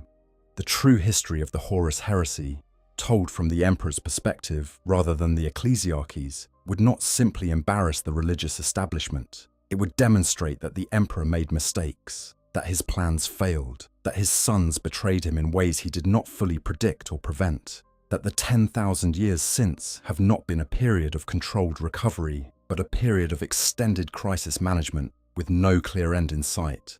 What the version of events that sustains Imperial faith is not entirely false. The Emperor did fight Horus, did save humanity from the worst immediate consequence of the heresy, did leave behind institutions and armies capable of fighting for 10,000 years. But the full version contains too much complexity and too much failure for the simple narrative that sustains faith to survive contact with it. The fourth layer is the security risk, created by the act of opening itself. The vault, as long as it remains sealed, and its existence remains known only to a small circle of extremely reliable people, represents a contained and manageable risk. The secrets inside are safe as long as nobody opens the door. But the act of opening the door, even under fully legitimate circumstances, even with all 12 seals present, even for entirely justified reasons, establishes the precedent that the door can be opened. It demonstrates that there is a process, that the process can be completed, that specific conditions can lead to access.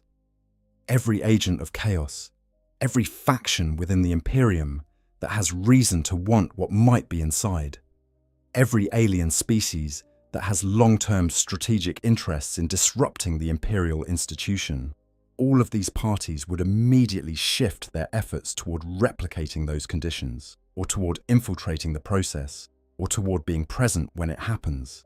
The Vault's greatest security is its reputation for absolute inviolability.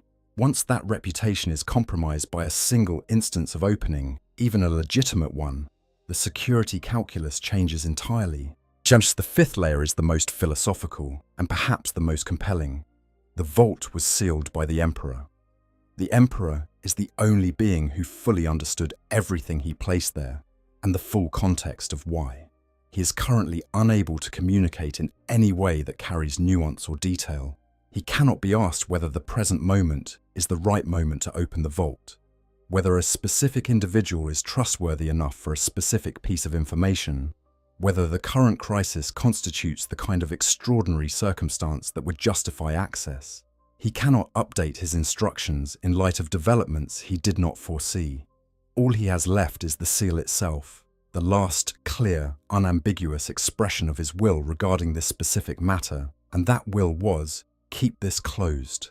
As you may believe that your need to know outweighs his judgment, you may construct an argument, but his judgment was formed by 40,000 years of experience, by the accumulated memories of every psychic soul who has ever walked this planet, and by the particular understanding of what the most dangerous knowledge in existence actually is, that only the being who collected it and organized it can possess. The seal is not just a security measure, it is a last instruction from the greatest mind that humanity has produced, in a setting where that mind has been silenced by circumstances and can no longer elaborate. To override it without certainty that you understand his reasoning better than he did, which no one living can claim, is not wisdom, it is presumption. These 5 layers together, impossible logistics, cognitive toxicity, structural fragility, amplified security risk, and the weight of the Emperor's own final judgment,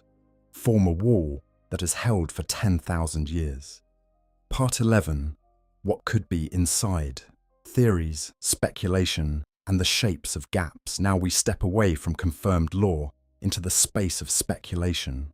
This section should be understood as interpretation and theorizing rather than established canon.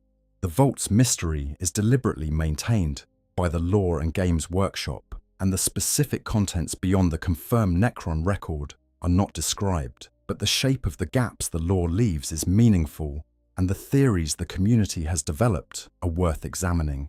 The Starchild possibility is one of the oldest ideas in Warhammer 40,000 lore, predating the modern game's form. In its earliest versions, this theory suggests that the Emperor's soul is not simply sustaining itself on the Golden Throne, but is actively transforming.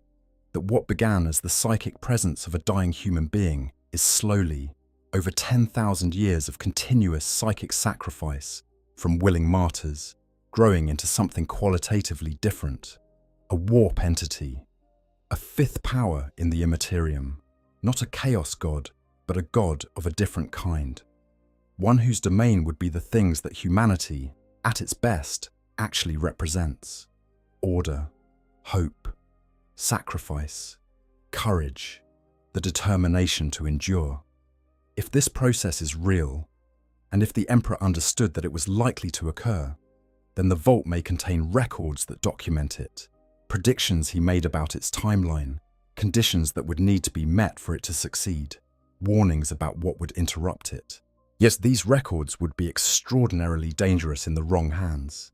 Factions within the Imperium, whose power depends on the Emperor being treated as a currently divine but still mortal figure, would be threatened by evidence that he is becoming something more than mortal. Chaos forces would be motivated to act on any information about the conditions required for this transformation. Even well-meaning actors might intervene in ways that would complicate the process if they knew about it. The Men of Iron connection is another significant possibility. The Adeptus Mechanicus's Terra of artificial intelligence is documented and real. They have built an entire theology around the horror of the Men of Iron, and their prohibition on developing true artificial intelligence is one of the most absolute rules in the Imperium. But the public record of the Men of Iron presents them as a historical threat, ancient, defeated, gone. The classified record, which is considerably more detailed, apparently acknowledges that not all of them were destroyed. There are references in the lore to one named UR-025, who is certainly still active. If there were more, if there is documentation of their locations, or their current activities, or the specific terms on which the original rebellion was ended, that information would be precisely the kind of thing the Emperor would have sealed away. Because the knowledge that the Men of Iron still exist, and that the Adeptus Mechanicus's absolute prohibition on AI is based on ongoing threat rather than historical caution, would undermine one of the pillars of the Mechanicus's authority in ways that would be deeply destabilizing. Just the true records of the Horus heresy represent perhaps the most structurally significant possibility. The official history of the Horus heresy, as maintained by the ecclesiarchy and the administratum, is a story of betrayal and sacrifice, and the emperor's final victory at terrible cost. It is not false exactly, but it is heavily shaped by institutional needs, by the requirement to present the emperor as a being whose actions were always wise, and whose suffering was always meaningful, and whose ultimate transcendence was always the plan. The emperor's own account of what happened, if such a record exists in the vault, and the logic of the setting strongly implies it does, would be considerably more complex. It would acknowledge failures. It would explain decisions that the official record glosses over or distorts. It would contain the emperor's assessment of each of his sons, including the ones who betrayed him. And that assessment might be far more nuanced and painful than the simple betrayal narrative allows for. Most significantly, it might contain information about the 2 missing Primarchs. 2 of the 20 Primarchs have been erased from Imperial history so thoroughly that even their numbers are not publicly known. Their legions were absorbed into other formations. Their names were expunged from every record, their existence acknowledged only obliquely in the fact that the numbering of the Primarchs has gaps in it. Something happened to them, something serious enough that the decision was made not just to censure them, but to pretend they had never existed. What could 2 people have done that required this? The Vault presumably knows. Should the alien negotiations possibility is one that the lore hints at but does not confirm. The Emperor's network, before the Great Crusade, was not exclusively human. The perpetuals he worked through, those immortal human beings who served as his agents across the centuries, had connections to alien organizations that we only glimpse partially. The Cabal, an organization of alien agents from multiple species, operated with apparent knowledge of the Emperor's plans in ways that imply prior contact and possibly prior agreement. If the Emperor made deals with alien species, not just tactical arrangements, but genuine binding agreements with terms and conditions and mutual obligations, those agreements might still be theoretically in force. The knowledge of their existence, in the hands of people who understood their implications, she could reshape Imperial foreign policy in ways that would be extraordinarily disruptive to the current order. And finally, the most speculative possibility, the Vault may contain the Emperor's predictions about the future of humanity, not the vague general predictions that any powerful psyker might be capable of, but specific documented forecasts based on his full understanding of the forces shaping the galaxy, created during his period of greatest clarity before the heresy, and updated during the years when he was still capable of thought on the Golden Throne. If such predictions exist, if the Vault holds something like a roadmap, a sequence of events and conditions that the Emperor believed would lead toward the particular future he wanted for humanity, then the danger of accessing it at the wrong time by the wrong people would be extreme. Not because the knowledge would be harmful in itself, but because partial understanding of a complex plan, applied without full context, could do more damage than ignorance. Part 12. The question that contains the answer. We have travelled through geology and history, through ancient shamans and failed utopias, through golden warriors in black armour patrolling corridors that press against sanity with every metre you descend, through a machine that is simultaneously the most important piece of technology in the Imperium and the ticking clock measuring the time until everything burns. We have been through the argument, and now we can step back and see its shape. The reason nobody opens the Emperor's Vault is not one reason, it is a structure, an argument that was made 10,000 years ago, what reinforced continuously by everything that has happened since, so deeply embedded in the logic of the Imperium that it has become invisible, accepted as obvious without being examined, maintained through inertia as much as through conscious decision. But beneath the inertia, the argument is still there, and it is still compelling. There are aspects of the universe that human beings, as currently constituted, are not equipped to fully comprehend.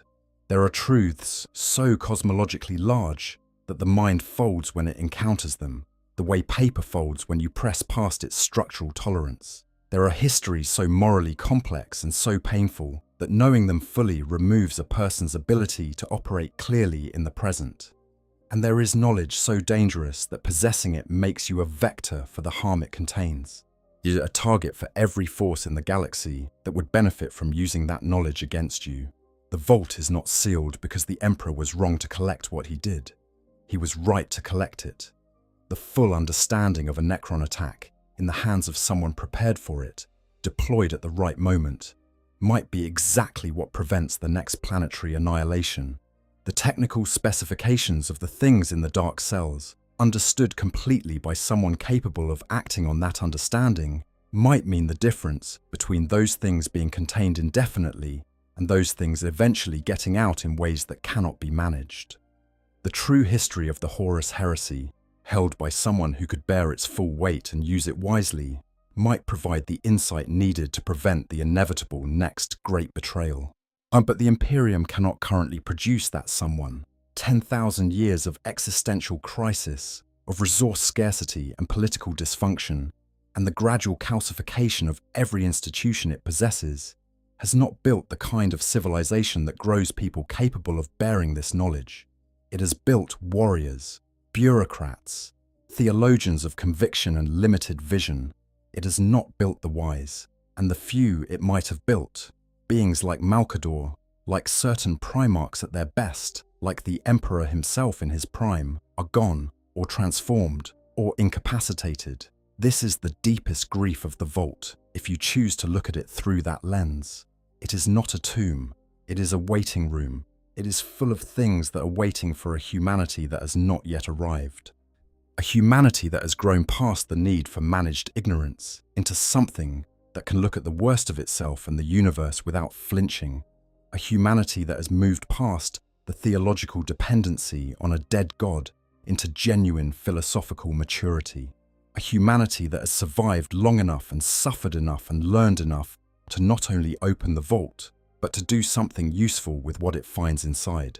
The Imperium of the 41st millennium is not that humanity. Every war that is fought, every survival that is scratched out, every moment of genuine sacrifice and genuine courage and genuine connection across the grinding machinery of this terrible civilization.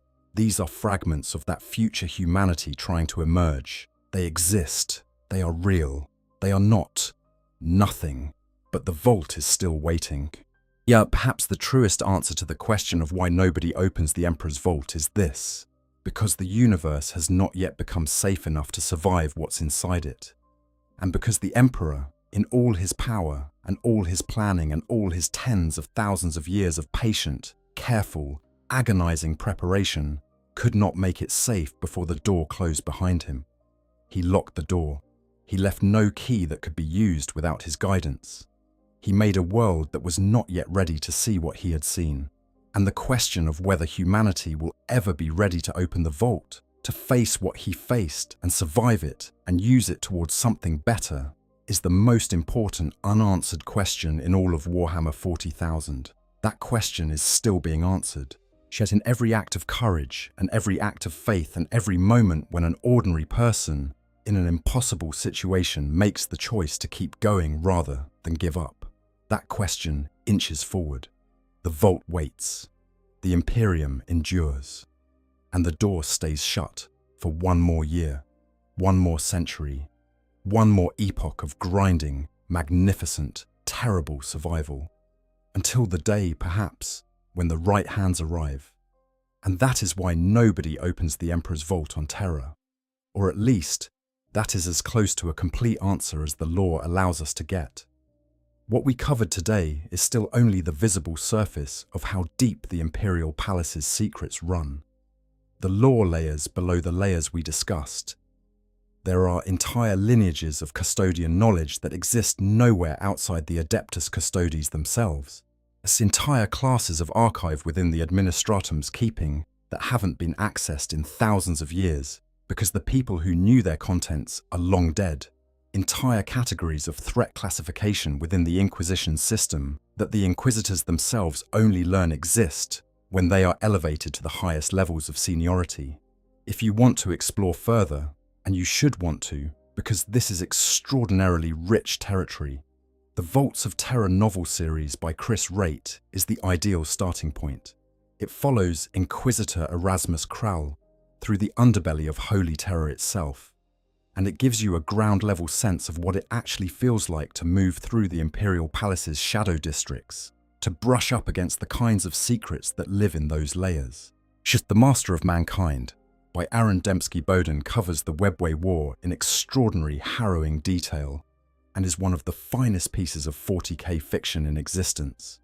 And the Codex, Adeptus Custodes, has detailed sections on both the Shadowkeepers and the broader philosophy of the Custodian Guard that are worth reading slowly and carefully. If you have followed this journey all the way to this point, I want you to know that it genuinely means something to me. This channel exists because of you. These long, slow explorations into the deepest corners of the lore only work because you're out there willing to travel into the dark with me. If this video gave you something, a new angle on a familiar subject, a rabbit hole to fall down, a reason to reread something you already knew, please hit the like button. It makes an enormous difference to how the algorithm treats this content and how many people get to find their way here. And if you want to come back for the next descent, subscribing and hitting the notification bell will make sure you're here when it happens. Until next time, the Custodes are watching, the vault is sealed, the Emperor endures, in whatever form endurance now takes for him. And somewhere in the dark beneath the golden throne, in perfect stasis, in absolute silence, behind adamantium gates that have not opened in 10,000 years, the secrets of humanity's deepest past hold their breath. They are patient. They have Tim. The question is whether we do. A script by Q on 40,000. Relaxing Warhammer 40,000 ASMR lore. Addendum: the anatomy of Imperial secrecy. How the system actually works. It is worth spending time with the operational mechanics of how the Imperium actually maintains its culture of layered secrecy, because understanding the mechanics helps you understand why the vault has survived 10,000 years without being opened through sheer bureaucratic accident, if nothing else. The Imperium is, at its most fundamental administrative level, a civilization built around the management of information as much as the management of territory. The Adeptus Administratum, with its 10 billion scribes and clerks working in the Imperial Palace alone, is not primarily an organization that makes decisions. It is an organization that processes and routes information, and that in doing so creates the actual lived experience of the Imperium for the trillions of people it serves. The Administratum decides what is recorded, how it is indexed, who can access what level of the records, and what happens to information that needs to be reclassified or suppressed. It is, in practical terms, the memory of the Imperium, and like all memories, it is selective. The Inquisition operates as the enforcement layer of this information architecture, where the Administratum shapes what is recorded and how. The Inquisition shapes who gets to access existing records, and what happens to people who access things they shouldn't. The three primary ordos of the Inquisition: Malleus, dealing with daemonic threats; Hereticus, dealing with threats from within Imperial society; Xenos, dealing with alien threats, all operate partly as information gatekeepers. They possess archives of classified knowledge about their respective threat categories that are not available to anyone outside their organizations, and they maintain this monopoly through a combination of institutional authority and the straightforward physical removal of people who attempt to access information they're not cleared for. Above the Inquisition, in the specific context of the palace and its secrets, is the Adeptus Custodes, who represent an entirely different philosophy of secrecy.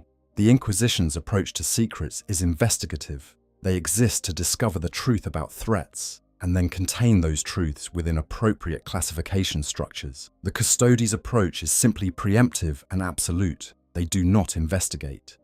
They do not classify. They do not need elaborate documentation hierarchies. They know what they know. They guard what they guard. And they treat the existence of that knowledge as something to be protected rather than something to be shared with other gatekeeping organizations.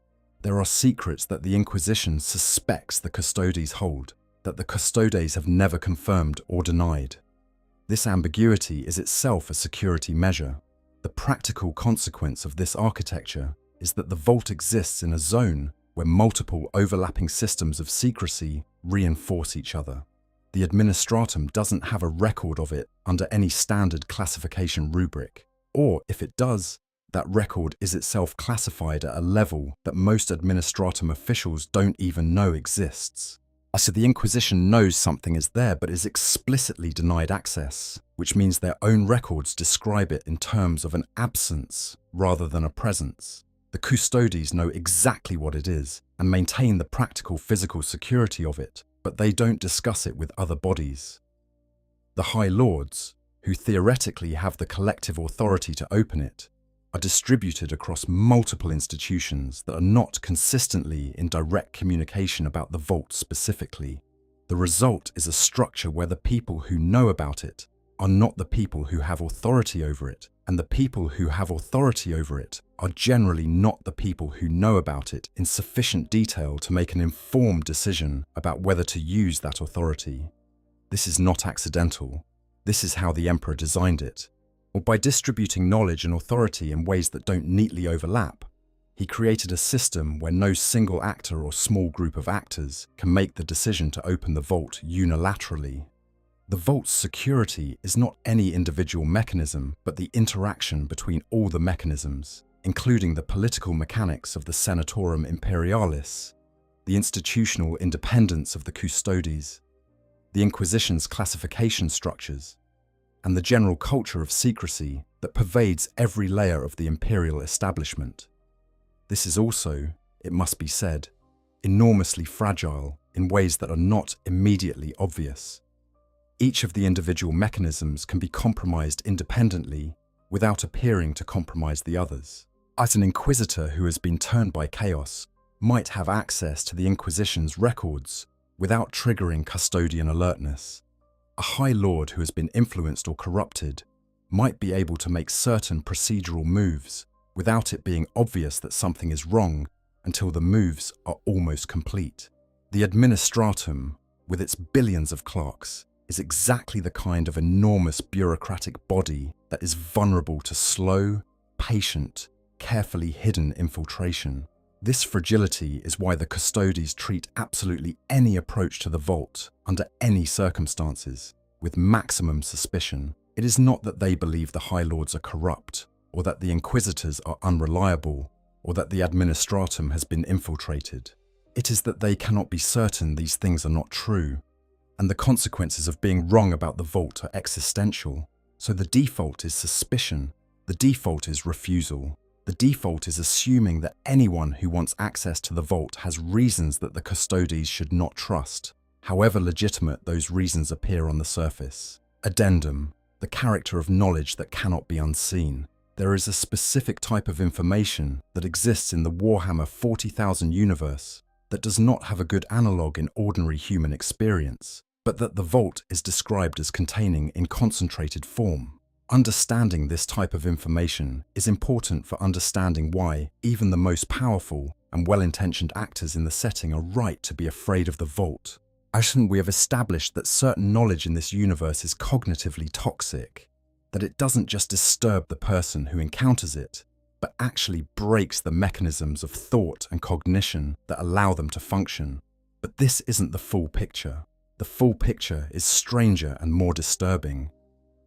In the Warhammer 40,000 universe, belief and psychic reality are connected in ways that have no ordinary equivalent. The Chaos Gods are literally made of the emotional energy produced by the minds of sentient beings across the galaxy.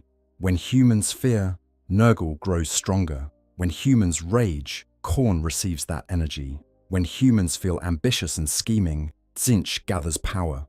When humans experience excess and hedonism, and the deepest forms of pleasure, Slaanesh feeds. This is not metaphorical, it is causal. The warp is not just a parallel dimension that reflects consciousness. It is a dimension that is built from consciousness, and the entities within it are responsive to the quality of thought in the physical universe. What this means for forbidden knowledge is something quite specific. When a mind accesses certain categories of information, particularly information about the fundamental nature of reality, about the true history of humanity and its relationship to the warp, about the actual nature of the powers arrayed against it, the act of understanding that information creates a psychic connection, the mind that now knows certain things becomes, in a subtle way, a node in a network. It becomes capable of receiving and transmitting psychic signals along certain frequencies that it could not receive or transmit before. And those frequencies are monitored. The things on the other side are aware when a new mind opens itself to those signals. This is one of the reasons that certain pieces of knowledge are dangerous, not just to the person who knows them, but to their surroundings. A person who knows specific things about chaos will begin, without necessarily being aware of it, to resonate with those things in ways that can affect their choices, can influence others near them, can in extreme cases open them to direct psychic contact with entities that now have a path to reach them. The Inquisition deals with this constantly. It is one of the reasons that full knowledge of chaos is restricted even within the Inquisition itself. Why there are inquisitors who know only what they need to know about specific threats and are kept ignorant of the broader picture. The ignorance is not just about preventing panic. It is about preventing psychic contamination. The knowledge in the Forbidden Vault, particularly the records of the most dangerous encounters, the most powerful entities, the most fundamental truths about the universe. This knowledge carries this property in the most extreme possible form. Accessing it would not just inform the person who accessed it, it would connect them. It would open channels. It would create vulnerabilities that the most powerful entities in the warp would be able to exploit, because they have been waiting for exactly those channels to be opened, with the patience that belongs to entities that exist outside of normal time. This is why the Inquisition is denied access, even though the Inquisition might in principle use that knowledge wisely. It is not about wisdom. What it is about physics. The physics of information in this universe means that certain knowledge cannot be safely held by any human mind that is also operating in the physical world, because the holding of that knowledge changes the nature of the holder in ways that cannot be managed. The Emperor held some of this knowledge. He could hold it because his psychic defenses and his fundamental nature were sufficient to maintain the necessary isolation, to know things about the warp and its entities without becoming a conduit for them. Most human beings do not have this capacity. Malcador had a version of it. Some of the Primarchs had partial versions. The high-level Grey Knights, with their specific training and their specific warding, have some ability to hold dangerous knowledge without being entirely compromised by it. The general population of the Imperium, the High Lords, the Inquisitors, they do not have this capacity. They are too human. They are too embedded in the psychic web of the warp, too susceptible to the influences that the Vault's knowledge would invite in, too likely to become vectors for exactly the threats that the Vault is designed to contain. This is the deepest reason why nobody opens it. Not because the knowledge isn't valuable, not because the people making decisions about the Vault are cowards, or unimaginative, or blindly obedient to old rules, but because in this specific universe, with these specific physics, the act of opening the Vault would likely cause more harm than the Vault is currently preventing.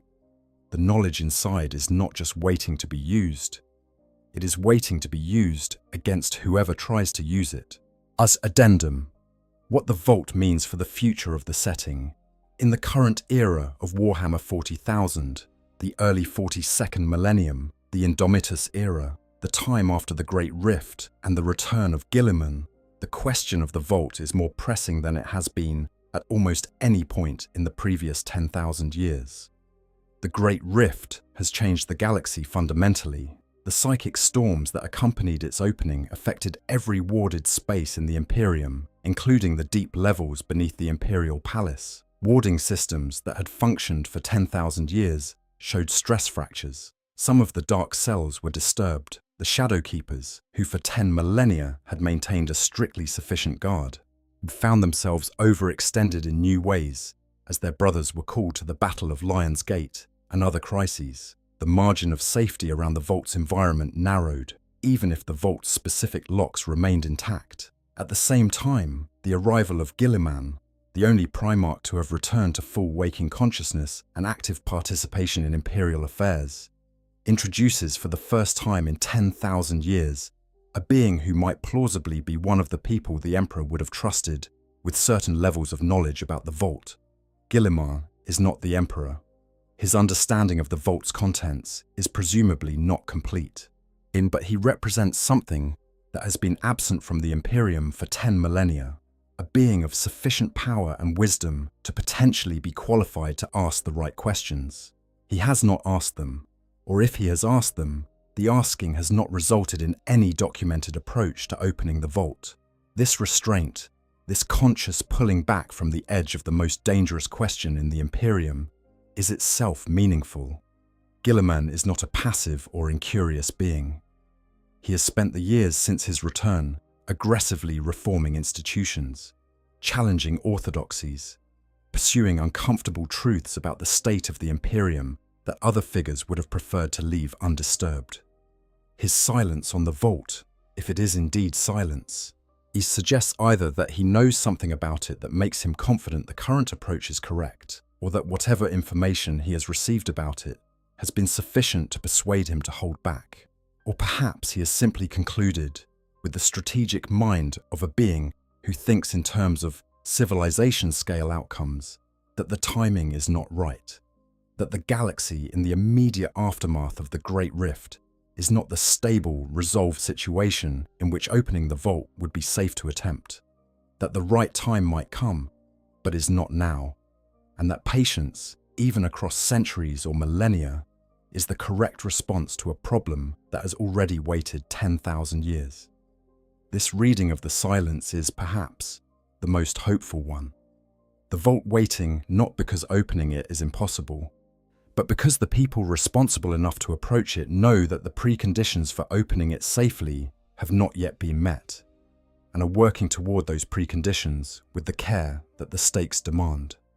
The vault will wait, as it has always waited, as it was designed to wait, and the question of whether humanity will grow into the kind of civilization that can face it squarely, that question continues to be answered, one generation at a time, in every battle and every choice and every act of courage or faith or simple human decency that manages to persist in a universe that does not make persistence easy. The door is still shut. The stasis fields hum at frequencies below hearing. The adamantium holds. The Shadow Keepers walk their rounds in the dark. And somewhere above all of this, in the golden throne room at the heart of the palace, surrounded by the 300 most perfect warriors ever produced by human hands, in a state that exists at the boundary between life and death and something else entirely, the Emperor waits too. Addendum: the layers of the Imperial Palace, a geography of escalating secrecy. To fully appreciate the vault in its physical context, it helps to understand how the Imperial Palace is actually organized as a structure, not the administrative organization, which we have touched on, but the physical geography that places the vault where it is and makes it what it is. The Imperial Palace is divided into the Outer Palace and the Inner Palace, a distinction that is partly physical and partly philosophical. The Outer Palace is immense in its own right, a city of billions, housing the administrative infrastructure of the largest political entity in the history of the galaxy. It has its own districts, its own transit systems, its own population stratification. The people who live in the Outer Palace include everything from the destitute non-adepts of the Underhive fringe zones to the senior officials of the major departments of the Adeptus Terra. Access is controlled but not impossibly so. The right credentials, the right connections, and you can travel through much of the Outer Palace. The Inner Palace is different. The Inner Palace is where power actually lives, in the physical sense, and access to it is genuinely restricted rather than just theoretically restricted. The major entry point is the Eternity Gate, a structure so massive that its approach corridor is a mile long, aligned on both sides with the banners of thousands of the greatest heroes in Imperial history, each banner representing a person whose deeds were deemed worthy of permanent commemoration, at the very heart of the Imperium's most sacred space. Walking that corridor is an experience designed to be overwhelming. The scale of what has been done in the Emperor's name, the weight of the history those banners represent, the sense of standing at the culmination of 10,000 years of human effort and sacrifice. These are not accidents of architecture. They are a deliberate psychological preparation for what lies beyond. Beyond the Eternity Gate, the Sanctum Imperialis, the great throne room, the chamber that houses the golden throne itself, was a space described as almost 4 miles in length and half a mile in height, a room large enough to contain multiple cities' worth of architecture in its empty air above the floor level, where the golden throne sits atop its gilded pyramid, surrounded by churning machinery, shrouded in fog, haloed in the dim golden light of the stasis fields and psi-fusion generators that sustain the Emperor's failing body. 300 custodians stand permanent watch in this room. The companions, they are called, the Heteron Guard, the innermost ring of the Adeptus Custodes. Each of them is among the most experienced warriors in the organization, with a minimum of 5 centuries of active service. They stand in a ring around the throne, unmoving, unspeaking, prepared to respond in fractions of a second to any threat. Their vigil, at its most extreme, has lasted for periods of up to a century without rotation. The companions are the human elements of the last line of defense between the Emperor and everything that would harm him, and they know it, and the knowledge shapes them in ways that are not entirely comprehensible from outside. Below the Sanctum Imperialis, accessible only through specific passages that are not on any map that civilians or even most Adeptus officials possess, are the levels of the Imperial dungeon, the old laboratory complex, the space where the Emperor worked on his great work, where hundreds of Mechanicum tech priests labored on the Golden Throne and the Webway portal beneath it. Much of this space is still technically intact, preserved by the same stasis conditions that affect the broader inner dungeon areas. The machinery the Emperor used, the notes he kept, the tools and components and experimental records of the most ambitious engineering project in human history.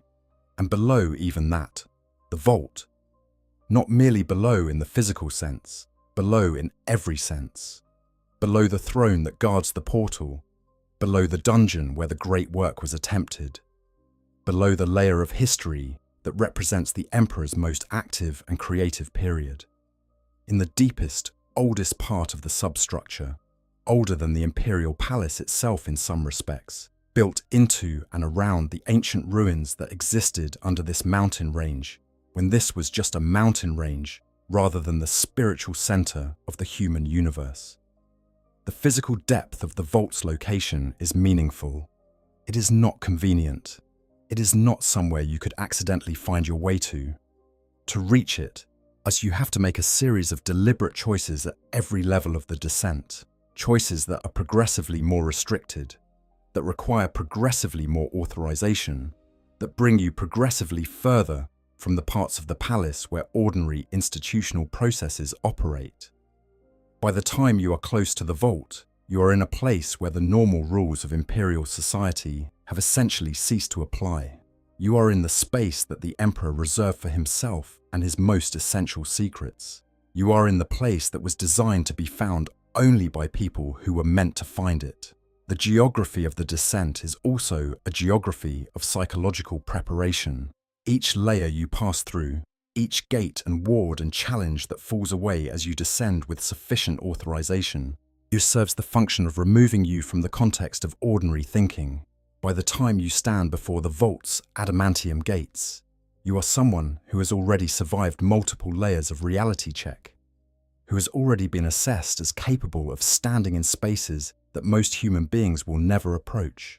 And yet the gates themselves are still locked, still stasis sealed, still requiring the combined seal of the High Lords. The descent does not earn you entry, it merely brings you to the door. This design choice is itself a statement about who the vault was built for. It was not built for people who happened to find themselves in the right place. It was built for people who had passed through an entire ecology of challenge and demonstration and authorization, and who, even after all of that, still needed the collective agreement of the 12 most powerful human beings alive to open the final door.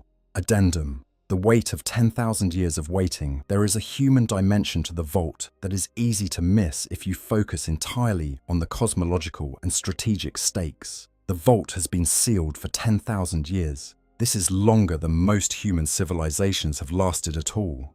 Longer than writing has existed in our own history. Longer than almost any continuous institution that has ever existed in the real world has maintained coherent purpose. 10,000 years means something specific in the context of the Warhammer 40,000 universe. It means that everyone who was alive when the vault was sealed is dead, except for those few beings whose biology or technology extends beyond normal human lifespan. Or it means that every person who was directly involved in the decision to seal the vault, every custodian who was assigned to guard it, every High Lord who was party to the original agreement about the combined seal, every tech priest who maintained the stasis generators in the early decades after the heresy, has been replaced by successors who inherited the responsibility without inheriting the direct experience of why the responsibility exists. The custodians are an exception to this, in part. Their lifespans are extended far beyond normal human ranges, and some of the custodians who guard the vault today may have memories of the period immediately following the heresy. But even the oldest of them did not experience the moment of sealing, did not stand with the Emperor as he made the decision to close that door, whilst they inherited the vigil from those who did. What this means in practice is that the vault is being maintained in its current state, almost entirely by institutional momentum. The people who guard it today guard it because their predecessors guarded it, and their predecessors' predecessors, and so on, back to the original sealing. The specific reasoning, the explicit articulation of why the vault must remain sealed, has presumably been passed down through various records and verbal traditions and classified documents. But the lived experience of the people who made the decision, the full weight of their understanding of what the vault contained and why it was necessary to seal it rather than use it, is not transmissible through records the way it would have been transmissible through direct conversation. This creates a subtle but important vulnerability. The people guarding the vault today know that it must be guarded. They know the general contours of why, but they do not know what the Emperor knew when he sealed it, and they cannot, because that knowledge is itself in the vault. The guards are guarding something they cannot fully understand on behalf of a person who can no longer explain his reasoning. Because the explanation is behind the very door they are preventing people from opening. There is a quality to this situation that is, if you sit with it long enough, genuinely heartbreaking. The vault is a monument to the limits of what one being can preserve across the gap of 10,000 years. The Emperor, in all his power and all his foresight, could not find a way to pass on his understanding to the people who would need to maintain his work after he was no longer able to guide them. He could seal the door and leave instructions about keeping it sealed. He could not explain to future generations why the sealing was necessary in a way that would carry the full weight of his reasoning.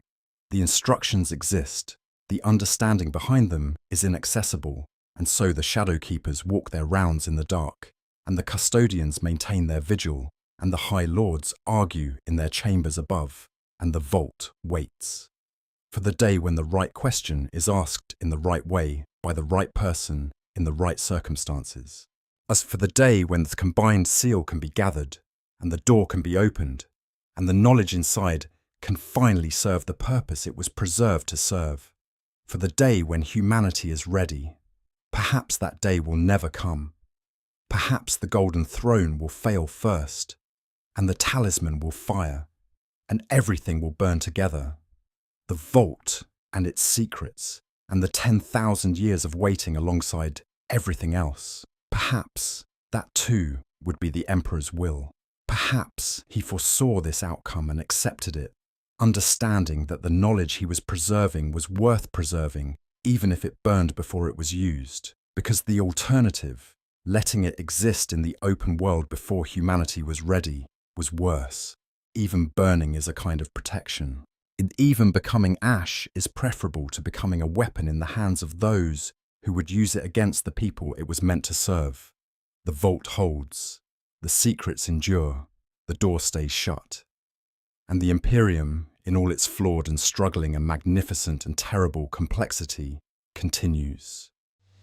I hope you guys enjoyed the story. Make sure to hit the subscribe, like, share button, whatever you want. Give me some feedback if there's any. And yeah, sleep well.